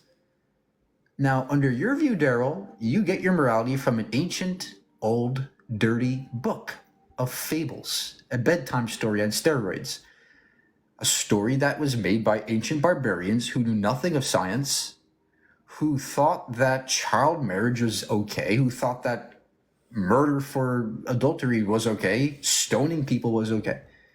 You get your entire ethical framework from ancient barbarians. So go ahead and demonstrate to us how you know that in Leviticus, when it says you can own slaves and beat them, and that's objectively good. Okay, I'd love to hear you defend that, Daryl. Go ahead, defend slavery for us. Absolutely. Jesus Christ was all pure, brother. You don't hear him. That's the Son of God. You didn't hear any of that coming from him. He only taught purity, and he only taught even if you get slapped, not to slap back. He taught pray for him, kiss him on the cheek, love your neighbor like you should love yourself. All those things there's not one lie in the Bible you can point out. Not one single lie. Yeah, so and if you live your life by the Bible, Daryl, you would be a great human being. Daryl, I'm very great without God. Now, was Jesus God? Yes, right? I doubt that. What's that? Was Jesus God? Jesus is the Son of God, so yes, he is God. Jesus is God and is the Son of God? That seems like an identity error. Well, he's his own flesh. It's not for you to understand. It's a biblical term. I don't understand what that means. If you're going to say that Jesus is God and God wrote the Bible, right? God spoke through disciples who wrote the Bible, right? Okay. Paul. So God spoke the laws in right? Leviticus, right? God spoke the laws in Leviticus, who was Jesus? Yeah, Old Testament, New Testament, yes, sir. Okay, so when Jesus wrote the Bible and spoke it, where he says in Leviticus 20:13 that you can stone someone for being gay, is that okay to you? No. Let me elaborate though. Wow. Okay. Well, then that seems like a contradiction in your ethical framework, right? It seems like you're being contradictory to what the Bible, your ethical framework says. So you're being contradictory. Do you want me to elaborate? So in my interpretation, if God created us in His image, right? He also created a lot of volatility, and you'll see if you look in the Bible in the Old Testament, he didn't like the direction, right? And he actually sent his son that he created on earth to die for our Daryl, sins. you're not going to sit here and preach your bullshit. That's not bullshit, man. You can't use that language on your own podcast, remember? Daryl, it's not a slur. It's just a mere curse word. I'm asking you to demonstrate that God exists, and the best you can say is the Bible says so. Well, I'm sorry, sir, but the Bible is full of nonsense. Talking snakes, talking donkeys, Adam and Eve, Noah's Ark, a big-ass boat with all the animals. That never happened. You believe in fairy tales. brother, you wouldn't know unless you opened your heart and your mind. You would not know. You would not feel it. But I I guarantee you, used to be a inside of Christian you, for 20 years, sir. I was a Christian for plenty of time, and there is no evidence I've seen for God. Do you have any actual evidence? absolutely, there's plenty of evidence. I mean, he What? touches people, and there's. You think all the humanitarian things go through atheists? Do you think that's something that is Look, humanitarian? Daryl, Do you think people are I'm healed from not cancer? doubting, Daryl, I'm not doubting that you can be a good person as a Christian. What I'm doubting is the fact that your God exists. So can you get back on track and give evidence for God's existence? Absolutely, we're here. Isn't that evidence enough? Other than that, it would be insanity. How did it because create Scientologists? You know, it's ridiculous. Two atoms didn't crash and make this world an ecosystem and human beings. That's stupid. Daryl, look, I'm going to say this as nicely as I can. You are severely undereducated in these topics. You don't know what the Big Bang is. You don't know what evolution is. Oh, I've heard it. It's just ridiculous. It's the most stupid thing I've ever heard. What's the Big Bang, sir? The Big Bang, where it created all the cells and all the atoms, and it allowed life to exist. That's ridiculous. And just created all the creatures and everything. No, that's not. Daryl, that's not the Big Bang, unfortunately. So you're not equipped for this conversation. The Big Bang is not two cells exploding, making all life. The Big Bang refers to the expansion of space-time, which is still happening today. And just because you don't understand evolution, just because you don't understand how life arose from non-life through abiogenesis, doesn't mean that God did it. The complexity of the world around us can be fully explained through science, through evolution, through geology, biology, cosmology. All these studies and fields of science thoroughly explain something created out of nothing we are in today. cannot be explained by science. Something created out of nothing cannot be explained by science. That's not what science says. If nothing, That's not what science existed, says. well, I'm sorry. Then science is the devil, brother, and you're following the devil if you don't believe that. You will have to answer for. You will have to answer for selling people against God one day, my brother. Okay, well, I'm glad to pay my dues, but until you can give the evidence for God, go ahead. Hey, show the evidence. I'd love to. You can't show the evidence for science, brother. You can't show that this just created from nothing. That is not evidence. So this evidence you're talking is BS.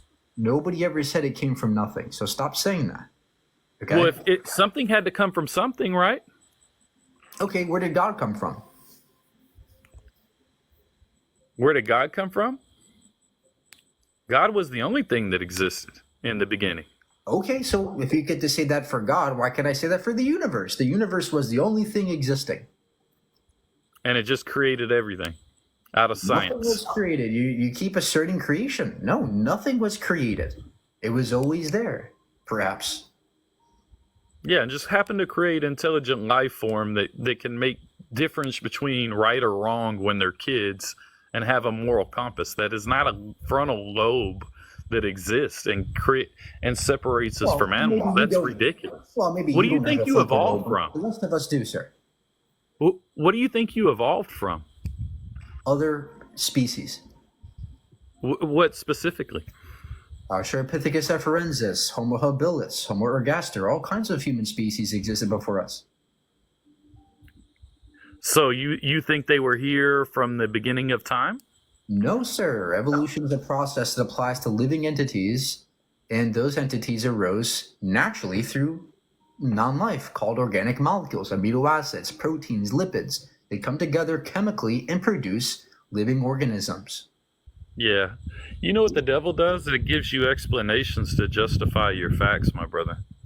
And I do love you, by the way, even though we have a difference of opinion. I don't think so, sir. I think you're just making excuses for not having evidence of God.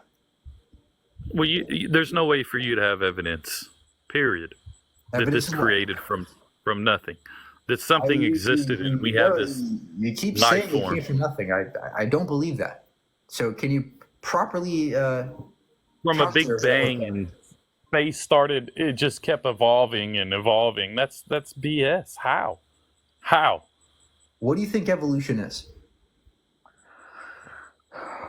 I think it's a honestly, I think it's BS that scientists and so forth come up to the Daryl, what is difference from evolution? God. I think that's what that is. What is evolution? It's a evolvement. That's it. Things evolve, right? That's what evolution is, right? Well, trivially, yes, Daryl. Yes, it's what happens when you evolve. But what exactly is the evolving do or mean? What does it mean to evolve? I mean, I don't know. Technology evolves, right? It advances. It moves, right? Daryl, let me try to do something here. It refers to genetic changes over time in our DNA. That's how we evolve, right? Your DNA mutates, it causes different genes to emerge, and you have a different species over generations. Look, Daryl, you're a nice guy.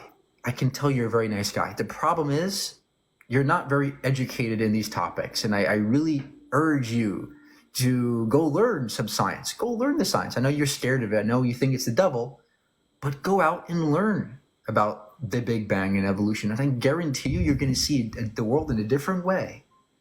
And it's going to help you. Even Brother, if you think it's Satan, I would say gain faith. Satan, even if you think science is from the devil, why not learn about it? This way you can fight the devil. Right. I would say learn about faith, brother, and that way you can fight the devil. Great. I have learned about faith. And you know what I learned? It's useless. Just as you have faith in God, I can have faith that God doesn't exist. And now who's right? You can't tell the difference. It's useless.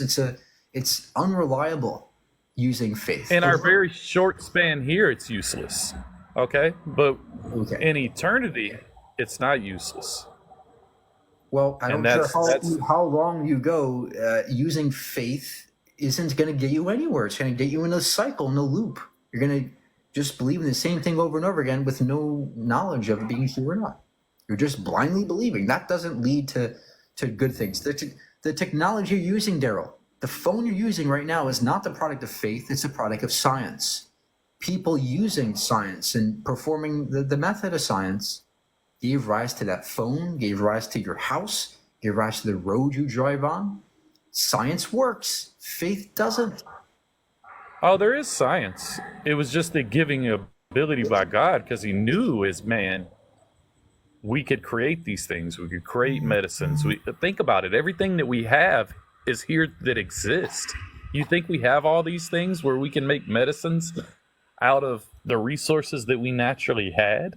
You think all that stuff is just put on the earth because something happened? Daryl, the nature of science is trial and error. And that's what we humans do best. We test things, we experiment, we're curious, and with all those tools, we produce science. We didn't get it from God, sir. I can assure you, God doesn't care or want science to happen. He wants you to have faith and have gullibility and believe in him blindly. That's what God wants. He doesn't want us to do science. So look, Daryl, go out and go learn more about the world around you. It's a very complicated, very interesting world out there, okay? All right, let's get the next victim.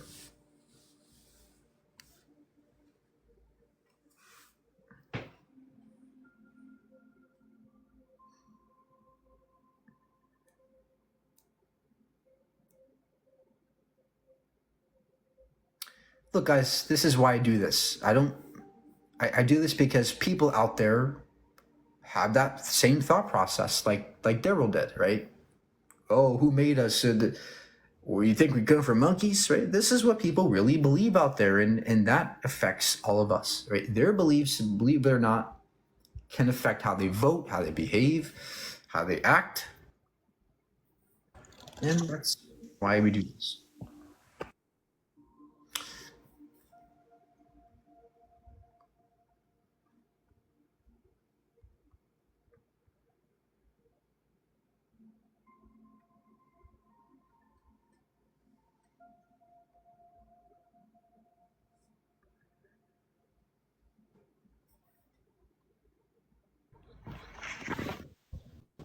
Hey, Mike. Hey, how old are you? I'm 20 years old. Okay. How are you doing today? Good. Good. So I was gonna I'm a Christian, and But I was gonna ask you something else, but I kind of want to start with. So you said you used to be a Christian. Yeah. What happened with that? I got educated and I learned science and I realized how wrong the Bible is. All right. Well, I'm not going to be like the other guys on this debate that just kind of ramble on. I'm just going to kind of talk about what I believe in and see what you have to say. So, honestly, I'll agree with, like, if you want to go vegan, that's all good. Like, that's all good. And evolution, you know, if science backs evolution, it could. Like, we just. Okay. But I'll Clayton, start with. what year were you born, Clayton? What's up? What year were you born? 2004. Okay. Yeah. So look, what's your argument against these things? Do you have an argument for God? Do you have an argument against veganism? Really, the only thing I want to debate about is Christianity, and I kind of want to start with. What's your argument for God then? Well, I believe that it's more about faith, and I know you really like proof, and I understand that because it's hard to have faith. Clayton, I really don't want you to preach today. I really want evidence for God. Well, I can give you physical evidence, Great. which is that the tomb has been found, Noah's Ark has been found, and there was live blood in the tomb. Okay. Did you also find poop in the tomb or urine from Jesus? Well, I didn't search the tomb. Well, maybe they'll find it one day. Yeah. So there is no ark. That the ark was never found. The tomb. Oh, great! Congratulations, you have an empty tomb. Everybody has an. There's plenty of empty tombs out there. It doesn't tell us anything about a God existing. And the blood. Where's your source on this? Where are your sources here? I mean, I don't have the source on me, but I read an article about it, and Okay. Well, next time you come up here, I'd love to see your sources on these ridiculous claims. yeah, I understand, like, it's hard to believe, and like I'm not gonna argue and like just name call you because that's not who I am. Because as like a Christian, I 6 months ago I was living in a completely different way that I live now, and as a Christian, I'm going to actually follow Jesus. Well, congratulations, but we want evidence for this God now, right? We're looking for evidence now. Here, I can bring up one topic. So you talked about like the animals are struggling, right? The animals are being tortured. Yeah, sir. Why are you skipping topics? Let's stay in one topic, sir. I mean, do you want to like change the topic? Oh, you want me to go? So you want to talk about the tomb still? Look, Clayton, I think you're just a bit nervous right now. Just take a deep breath. Come back when you're ready, okay? Come back with sources.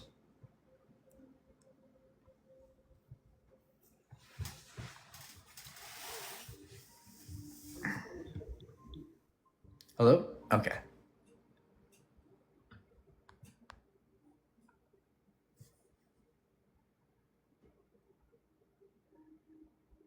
Debate Charlie Kirk.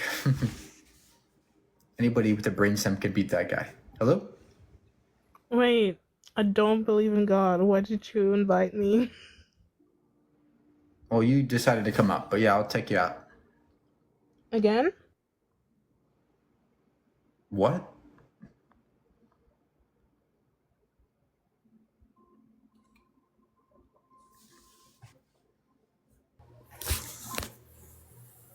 Nope. Hello. How you doing? Great. Oh, you don't even ask me.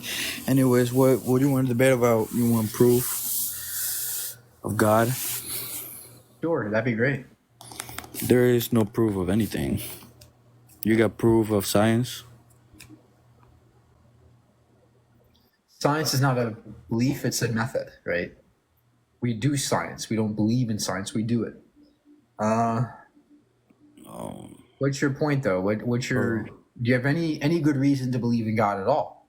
Oh yeah, I got many reasons, but I mean, if you look at the way the body works, the way your body works, you don't think that was made by an intelligent being? No. The way your body works, you don't think it was made by an intelligent being? Like if you, like the way you breathe, the way you see, if you eat, you have to, reject all that, and if you don't reject it, then die. Sorry, you're saying our bodies are perfect or something? Yeah. Just choked on water. You're disrespectful, bro. You didn't even look like a tough guy, which is funny. But the way the body works explains that we come from an intelligent being. Even everything that's around. So Sorry, I have allergies because my body's fighting off proteins that it doesn't bro, recognize. you're not tough, Yeah, bro. I'm You're just. a coward. I have So allergies. stop. You are a coward, bro. Like, don't stop trying to act tough behind the screen. Just have a talk. You know what I'm saying? Just have a You're talk, missing the bro. point. You're missing the point, Rico. You're missing the Yeah. point here. All right, what's the point? I'm showing you that our bodies are flawed. People choke on their food. People get allergies, pneumonia, heart attacks, diseases that can be easily remedied. No, That's yeah. the I mean, I problem. get that. I get Our what you're bodies saying, are but very, very, very frail and fragile. They're right. But I'm not saying good. the way our body works. I'm not saying that I don't think anybody's perfect. Only God is perfect. So the way our body works, I'm not saying that you have to be perfect. But Okay, so even if you look at everything else that's around you, everything is made for you. Everything. the big ball of plasma in the sky is made for me that gives us gun cancer. That's not God made. Tell me where that's God made. Where does it say that's God made? God didn't make the sun. Weren't you a Christian? Do you know the Bible? Wait, God didn't make the sun? Who says the sun is the one that gives you cancer? Science demonstrates it. Science demonstrates it. Ultraviolet radiation. So you believe science because you went over there and did the research yourself, right? You went and studied it yourself. Yeah, we have studies in labs that can demonstrate that UV radiation mutates our cells in our skin and causes skin cancer. Okay, so why does everything that comes out of the earth, that let's say fruits that come out of the trees that are for you to eat, how do you explain things like that? Oh, like the fruits that can literally kill you, and like plants that can kill you with poisoning, or how about like the animals that can come and kill you with like You have no venomous snakes, venomous spiders, all those You beings have that can no kill you. good That's all made argument for us to eat. for anything. You have no good argument for anything, bro. Like literally is right in front of you. Everything is Rico, right. do you think that the snakes that are venomous and can kill you were made Oh, for of us? course. They were made for us. Oh well, actually, in the beginning, we were meant to rule over everything until we turn into. Rico, now what I'm asking you, do you think I that just venomous explained it snakes to are you. made I for just us? explained it to you, and you're not listening, bro. Okay. I just explained it to you. I said that in the beginning we were meant to rule over nature, but nature turned on us because we sinned. Yeah. So, do you understand? Do you know what water hemlock is? No. It's a type of plant that if you eat, it can kill you. Did God make that? But the guy said you gotta eat it. That sounds dumb. You That said sounds dumb. you That said sounds that dumb. I'm talking you about said that all the plants are made for us. No, you talk to me with actual logic. That's dumb. Rico, you said all the plants are made for us to eat, right? Not all plants. I'm saying a lot of things that are in this earth. Oh, okay. No, yes, a lot of things that are in this earth are meant for us. Except for all the deadly stuff, right? Except for all the deadly stuff. You never know. They say there's a cure for everything, but they had a lot of things. You never There's know. no cure for death, sir. We don't have that cure yet for So death. you think that we gotta know everything? We gotta know like literally everything. The humans. We don't have to know everything. We just have to know something, right? And I mean that's a tall order for you.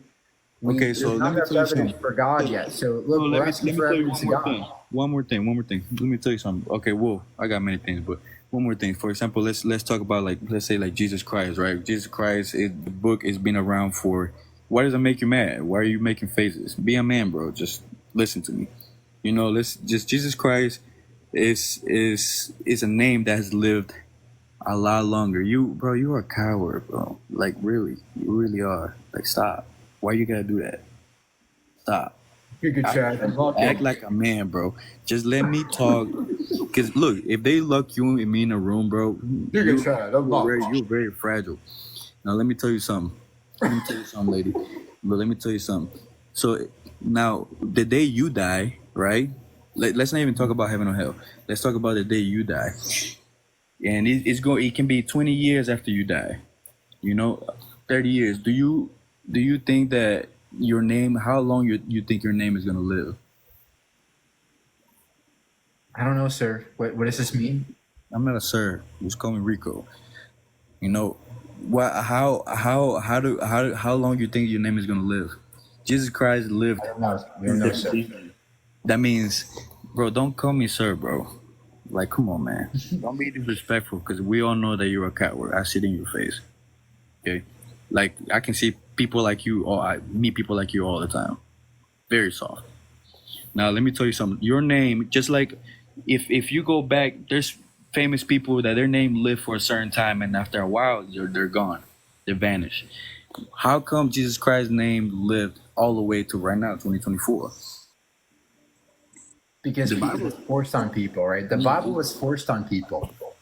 If you didn't become a Christian, you would get killed in the old times. That's why people like you today are gullible enough to go, oh yeah, the Bible is real. Because your ancestors were forced to be Christians. No, I nobody forced me to be a Christian. I found it myself. Your ancestors were forced, okay, back in the ancient times, and that's why you believe it today.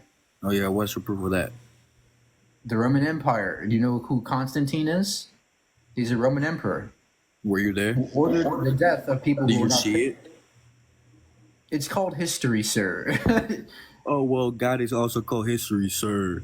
Fuck you. Okay, where's the history? Where's the historical evidence of that? Bro, please, bro. Like I'm trying to be nice, bro. Like it's the same thing. Just like you want proof from God, you can't trying to be nice, bro. You're not trying to be nice. actual proof of the Roman Empire. No, I'm not. Because, bro, you're a coward, bro. I mean, the way you talk, the way you handle yourself, you got no balls. You know, you just behind the screen. You spending your time telling people that God is not real, like that's a flex. You know, that's it's weird. Don't you think that's weird? So where's your evidence of God now? Where's your evidence of the Roman Empire? Don't tell me history because you weren't there. What's your evidence of the Roman Empire? You gonna tell me science? So you know they can fake that shit, right? Do you think I have to have a time machine to know that the Romans existed? We have their coins, we have their documents, we have monuments, we have the Roman fucking architecture still there.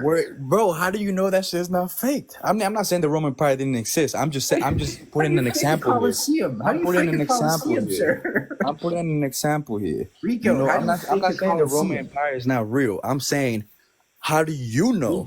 Rico, how do you fake a Colosseum? I'd love to hear this. How do you fake a Colosseum? I didn't say the Roman Empire wasn't real. Oh, I'm saying. You did. Okay, well, then that's how we know it's true. We look at the historical evidence for it. We look at the archaeological evidence for it. So, where's your evidence of God? Right? We'd love to hear it. People like you are in the Bible, and at the end of the day, bro, you're gonna face it. People like me are in the Bible. What verse is that? What you mean? What verse is that? You're the one that's out here deceiving people.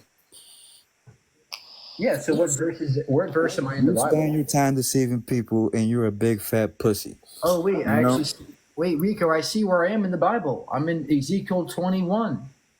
It says, "There she lusted after her lovers, whose genitals were like those of donkeys." There I am. Oh, you're a dick small. You are a funny guy, bro. I'm in the Bible, guys. I have a whole chapter about me. All right, let's get the next victim.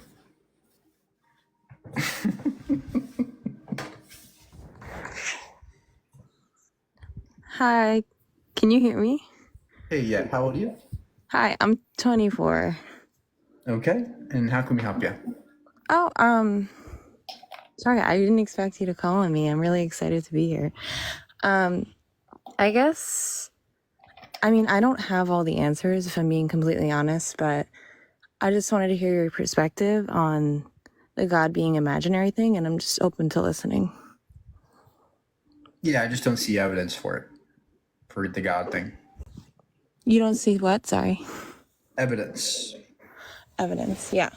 I totally understand that.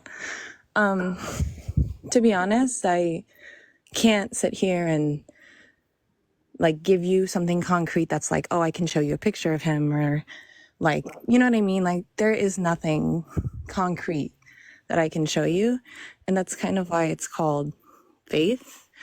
And back to the history argument that we were talking about before, we do have some historical evidence that points to God being real. But again, I think most of it is just faith. You know, it's the mystery of faith, right? So what are the best reasons you have for God's existence? So one of them is like the previous person was talking about, the order and design of the universe points to an intelligent creator. So with that being said, like, you believe in science, correct? So it doesn't make sense to say that something comes from nothing. Is that correct? Yeah, I don't think that something comes from nothing. That's not what science says. Yeah, exactly. So I agree with that. And if we like talk all the way back to, you know, like the Big Bang, which I think happened, sorry.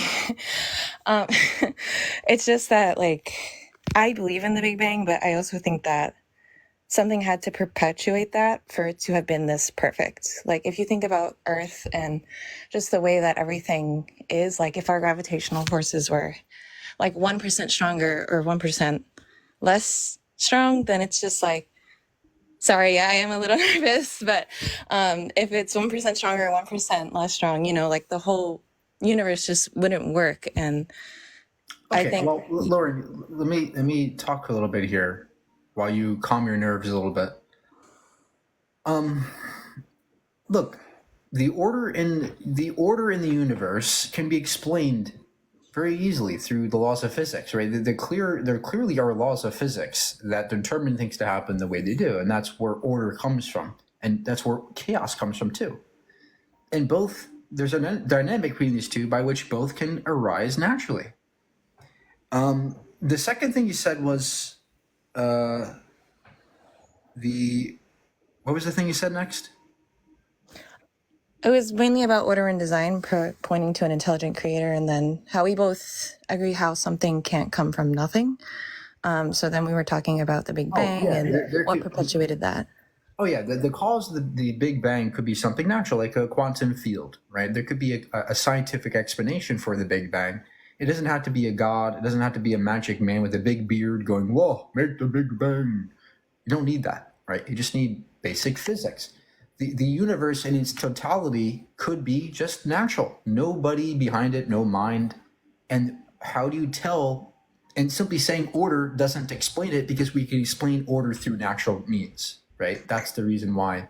The thing is, though, like, the order that we have here, like on Earth, I feel personally that it just couldn't have come from nothing, just like poof, like, wow, we're here because of physics. And you know what I mean? Also, if my phone dies, I'm so sorry.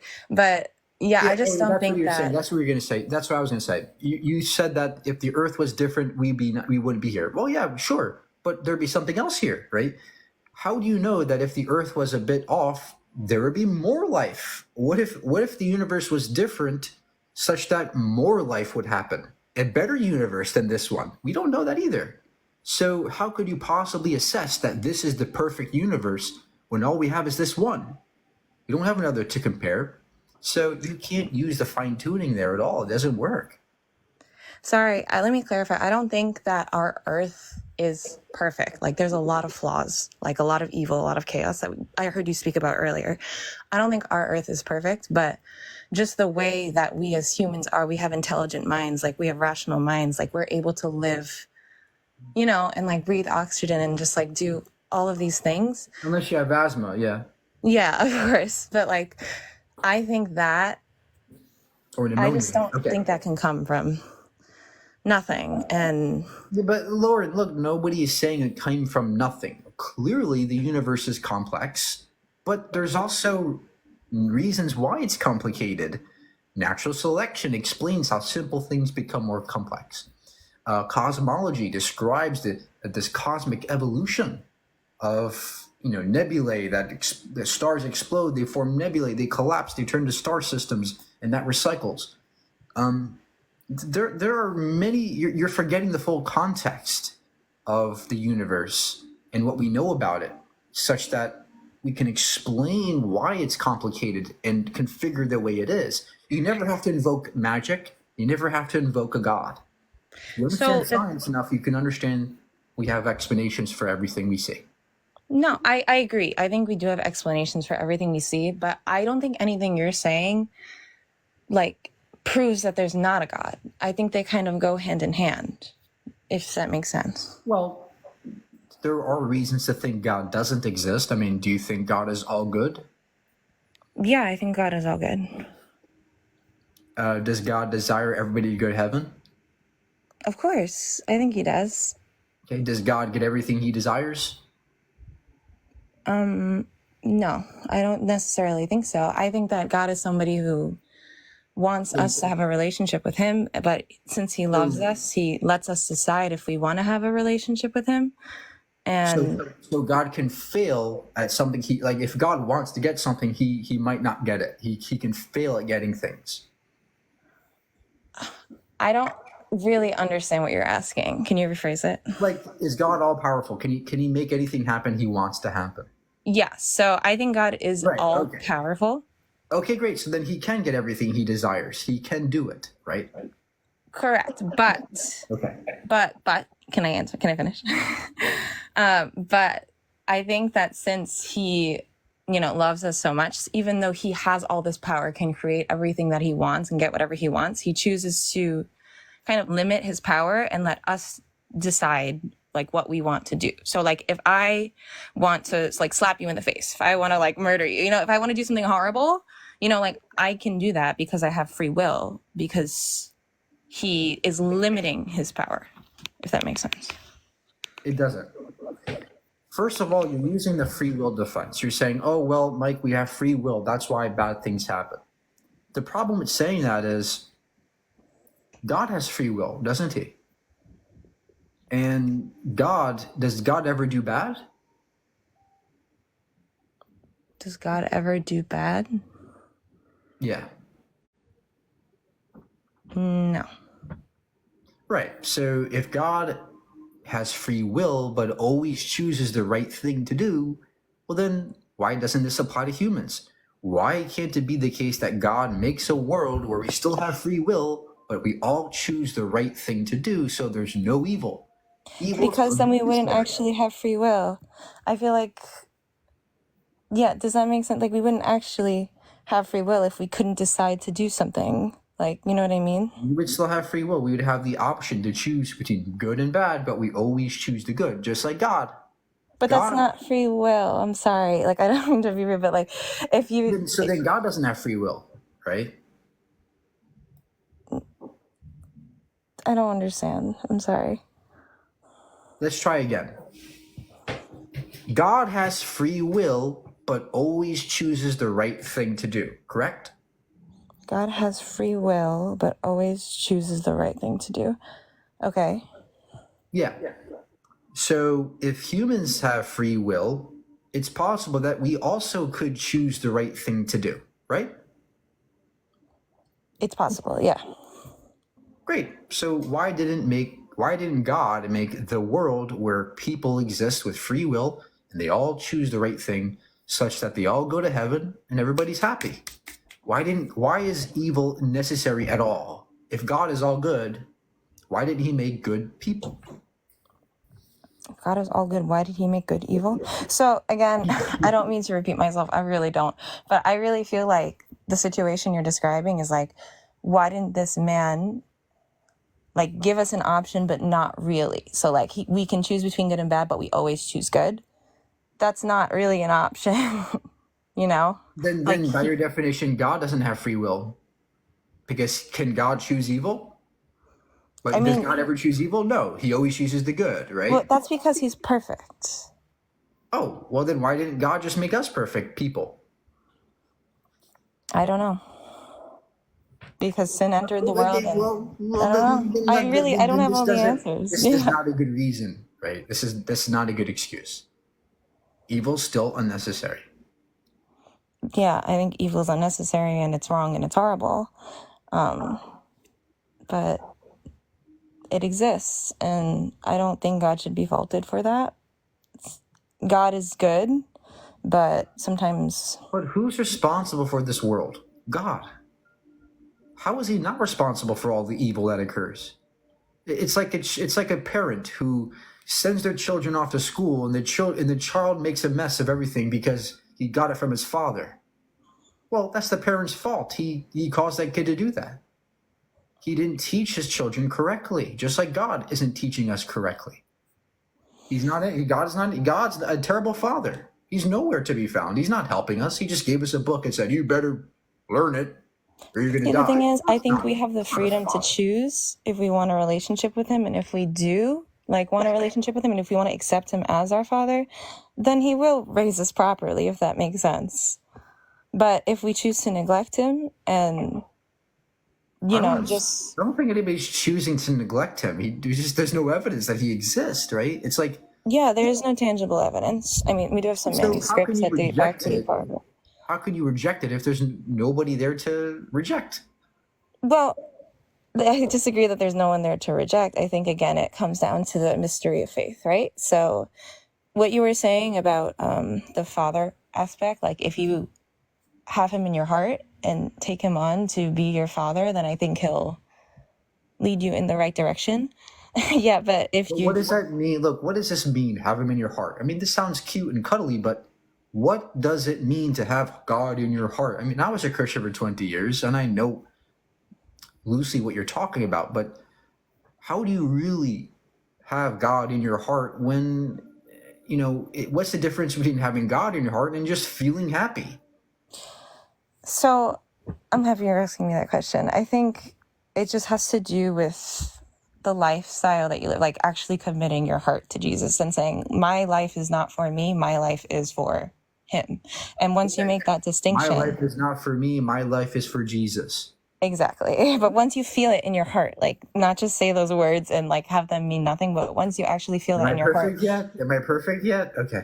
No, we'll never be perfect, but we can.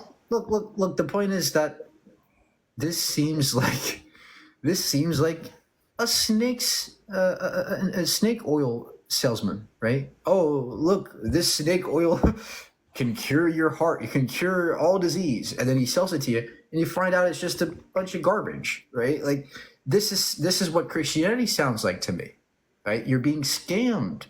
You're being promised all these great things. You're going to be saved forever. You're going to be great.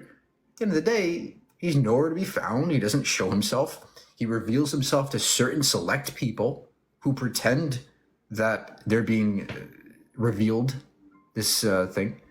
But how do we know? Lauren, don't you agree that there are people out there who are sincere and genuine and looking for God, but don't find him?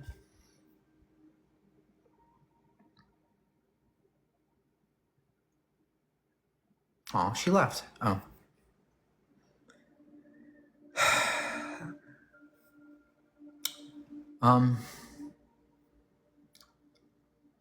Don't laugh. Look, guys, these are very, very touchy subjects to people. It's hard leaving religion. It's hard. It's not easy, and it's something that people are very resistant to. Even me.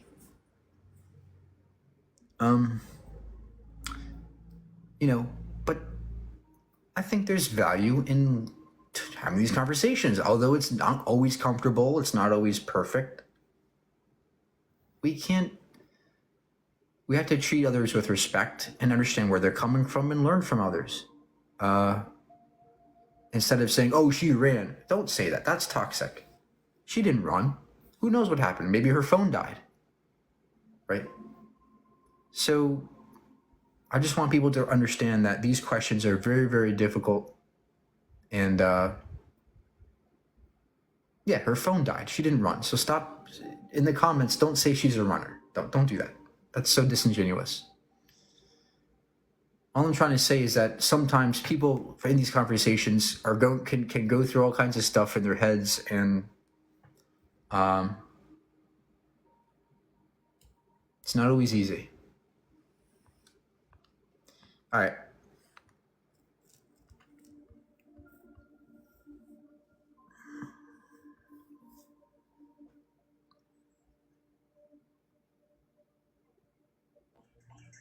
Leave for a week to work and know that for the week, that man, he stays with you. Jeff, you're on live. Am I on live, really? Yeah. I'm sorry. My wife and I were having a discussion and we were talking about something a little bit personal. I'm sorry. I don't know how much you heard. I'm actually very, very sorry. No problem. We didn't hear much at all. Do you have an argument for God, or? My argument on here has nothing to do with point 1 or point 3. It's point 2. The vegan? Yep. Why? Okay. I'm looking at the chat. I'm sorry, you guys have heard so much of a private discussion. I didn't know I was live. No, we didn't hear much. We just heard about a weekend something. That's all. Okay. Chat, what you got to say? What did you guys hear? Okay. Don't trust the chat. You cannot trust the chat. They're all. I do kind of trust the chat because you don't read it. But actually, I don't. I agree with you totally. Is point number 1. And point number 3 to a point, but point number 2, why? You're asking why should we go vegan? So, yeah, because we don't want to harm animals. Do you like harming innocent beings? I do it every day. I'm in the meat manufacturing process. So you enjoy killing innocent beings who don't have to be dead? I mean, why don't they have to be dead? Because we don't have to eat them. We can just eat plant-based. So you wanna eat plants at a vitamin ratio of 21-1? It make your body work harder to make fruits, vegetables, beans are very dense and they're very healthy for you. You don't have to listen to me. I didn't even get to finish my sentence. Are you going to let me talk? It's going to be another live. You're going to talk over me. Okay, your body from fibrous, that means plants, fiber. Your body can only absorb a ratio of 21-1. Where do you get your vitamin A from? Leafy greens. See? Leafy greens. Leafy greens. Where specifically? Mangoes, fruits, oranges, all kinds of orange and yellow fruits and vegetables. Do you know your body has to actually convert that to vitamin A? Yeah, if you're getting enough beta carotene, your body can convert it to vitamin A. So a ratio of 21-1. Okay, let's move on to what is the problem with the meat? You don't like it, or what? It's harming others. You're harming animals. What justifies that? Harming animals for food. That's basically every living thing harms animals for food, right? No, eating a cucumber is not harming an animal, but slaughtering a pig is harming an animal. I mowed my lawn. Are you crying about that, or what? No, sir. There's nothing wrong with cutting grass. Grass isn't sentient. Okay. So like where I work in the meat processing plant, what is the problem with that? You think that because what's the problem? Jeff, I work in a person. Stop. You're not going to stop me on my live, Jeff, okay? This is the time for you to listen. What's wrong with me? I work at a human factory where I package human meat. What's wrong with that? It's food. I get lots of vitamin A from my human meat. Is that okay to you, Jeffrey? Is killing humans the way we do animals, is that okay?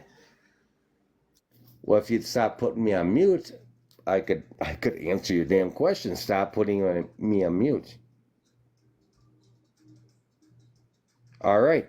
I work in a meat manufacturing plant that starts from the very first to the very last.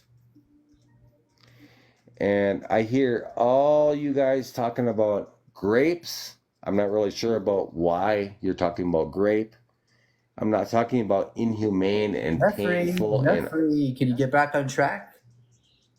What? What? Did you hear what I told you about the human meat factory? What's wrong with the human meat factory? Nothing, actually, if you're like Native American or from a lot of different countries who believe in that. So you think it'll be okay for me to murder and eat people? That's okay to you? Where do you live right now? Where do you live? What state?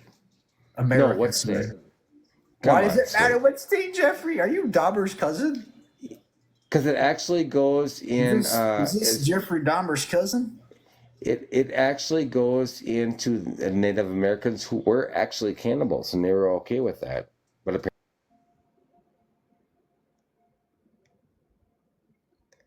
yeah, I'm not going to follow them and go, oh, look, the Native Americans are killing people, so why can't I?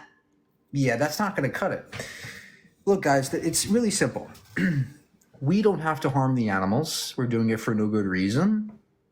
So we shouldn't. It's not simple. It's not brain surgery. It's not rocket science. And I'm aware of no justification for harming the animals at all. All right, one more guest. Everybody please like and follow and subscribe to my YouTube for all my debates.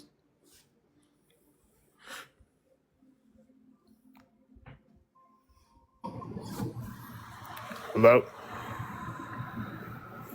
I want to argue about religion real quick. Okay. 2 points. One, that you always bring up your morality and how you're able to form your own morality without the need for religion.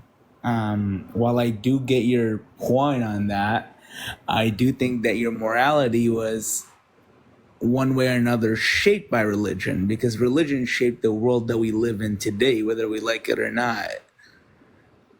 I agree with you there. Religion definitely impacted our society for sure. But how is this relevant to God existing?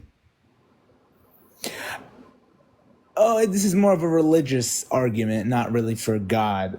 But now that you've answered this, I'm glad that you were on the same page on that. The second point I have is, this is more of a philosophical one, but what's wrong with somebody, like when you're laying on your deathbed moments away from death, wouldn't you, even if you know deep down it doesn't exist, wouldn't you want to hang on to something that perhaps gives you some hope after you die and you've got nothing else left? Why? What's the point of that? I look, from your perspective, it makes every kind of sense to say, oh God, please help me. But in my perspective, that's just empty words coming out of my mouth for no reason. It's just gibberish. I don't think imaginary friends exist. Just like you don't pray to imaginary Bob, I don't pray to your God. I see those two things as the same thing, right? So when you're on your deathbed, why don't you pray to Zeus? The same reasons I don't pray to Jesus. Same exact reason. I think it's fine to pray to anything you want as long as it gives you hope in those last moments. What's wrong with that? I feel like that's not a bad thing for There's people. nothing wrong with it. The issue is, to me, the sense that there has to be that hope. What's wrong is the entire notion that we can't get hope elsewhere, that we can't find hope in people and each other and our friends and family, that we must get it elsewhere in some magical realm that's promised to us. That's the point I see as sad. to me, religion does that to people. It makes them miss out on the richness of the real world because they're so focused on the magical world. They miss out on the real world and how amazing the real reality can be. Yeah, there's nothing wrong with believing in God. The issue is that your entire structure of thinking is just bad. It's just fruitless.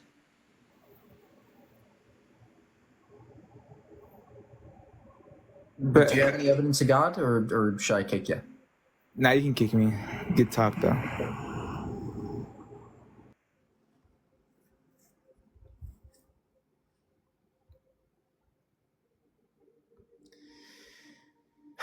Yeah, look, guys. Part of being a human is a sense that we all have these questions about where we come from, who are we, why are we here, what's our purpose, and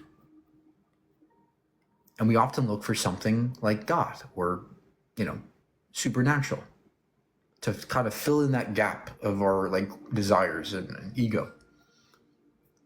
As an atheist, I'm not bothered by that. I can find great purpose and meaning and value in the people around me, and my friends and my family, in the world around me.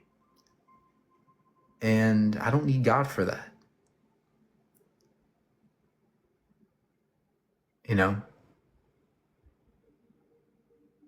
And people out there, they're religious because they want something more. They're not valuing this life enough. They want something more. They want an afterlife. They want all this. We want. We want to see our family again. We want to see all these wants. They get built up in our minds, and we get so anxious. We get worried. We go through these existential dilemmas where we're asking all these things. Oh, what happens in the afterlife? Yeah, someone in the comments, there has to be something. There has to be something, right? We always look for that. But all that, I don't feel any of that. I don't have existential crises. I don't question these things because I know they're fruitless questions. I'm comfortable enough in the unknown that I can finally enjoy my life freely. Untethered from any religion. I can finally enjoy things freely. That's powerful, right? It's powerful to just live your life and be free of any of those religions and ideologies that might muddy up your mind and might make all those questions arise in your mind that are just fruitless questions. They're sloppy questions. You're never going to answer them. Right? So I take my focus away from those questions and I put it onto the world around me, the friends I have, the family I have. I appreciate them much more. I see way more value in this life that we know we have. So all those other questions, I don't spend my time asking those questions, right? And that's exactly your mental health improved, exactly, right? Religion can be toxic and can muddy up your mind with all these questions. When you detach yourself from those things, your life becomes way better in many ways. You can think clearly. It's like a fog that goes away, clears up. That's all. That's all I'm saying. That there's a more efficient, a better way of thinking about the world that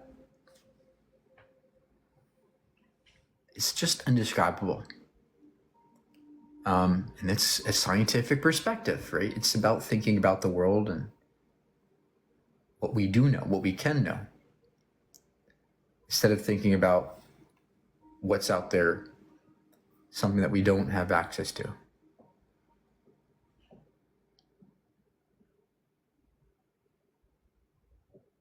So. And look, guys, a lot of us are stressed. We have anxiety, we're stressed out, we have so many questions. Nobody knows what to believe, who to believe.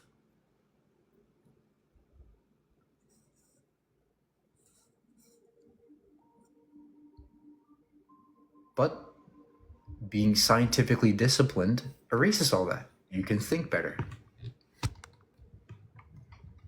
You know, and that's part of. It's also part of being an atheist.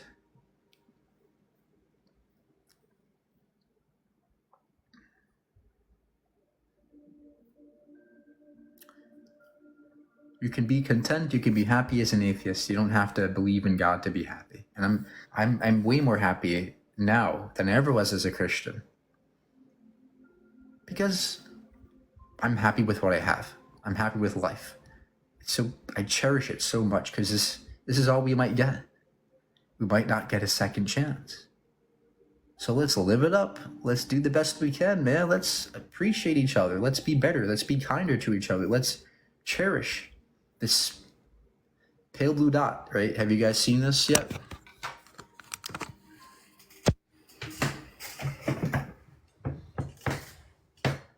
You guys see that? Oop. You guys see that dot?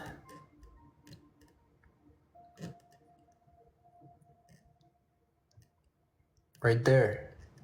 That's our planet. That's the Earth, right? That's our planet. The little dot right there.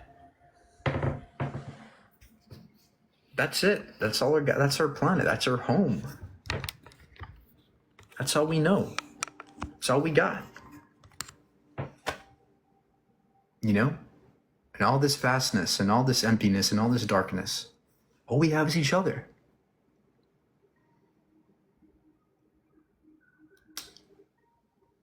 So let's cherish each other more. Let's stop fighting so much. Let's stop seeing the world as something there where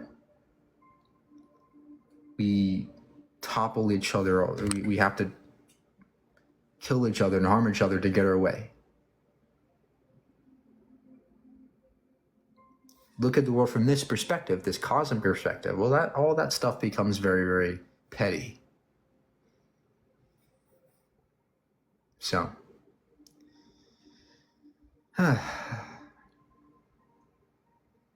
that's all.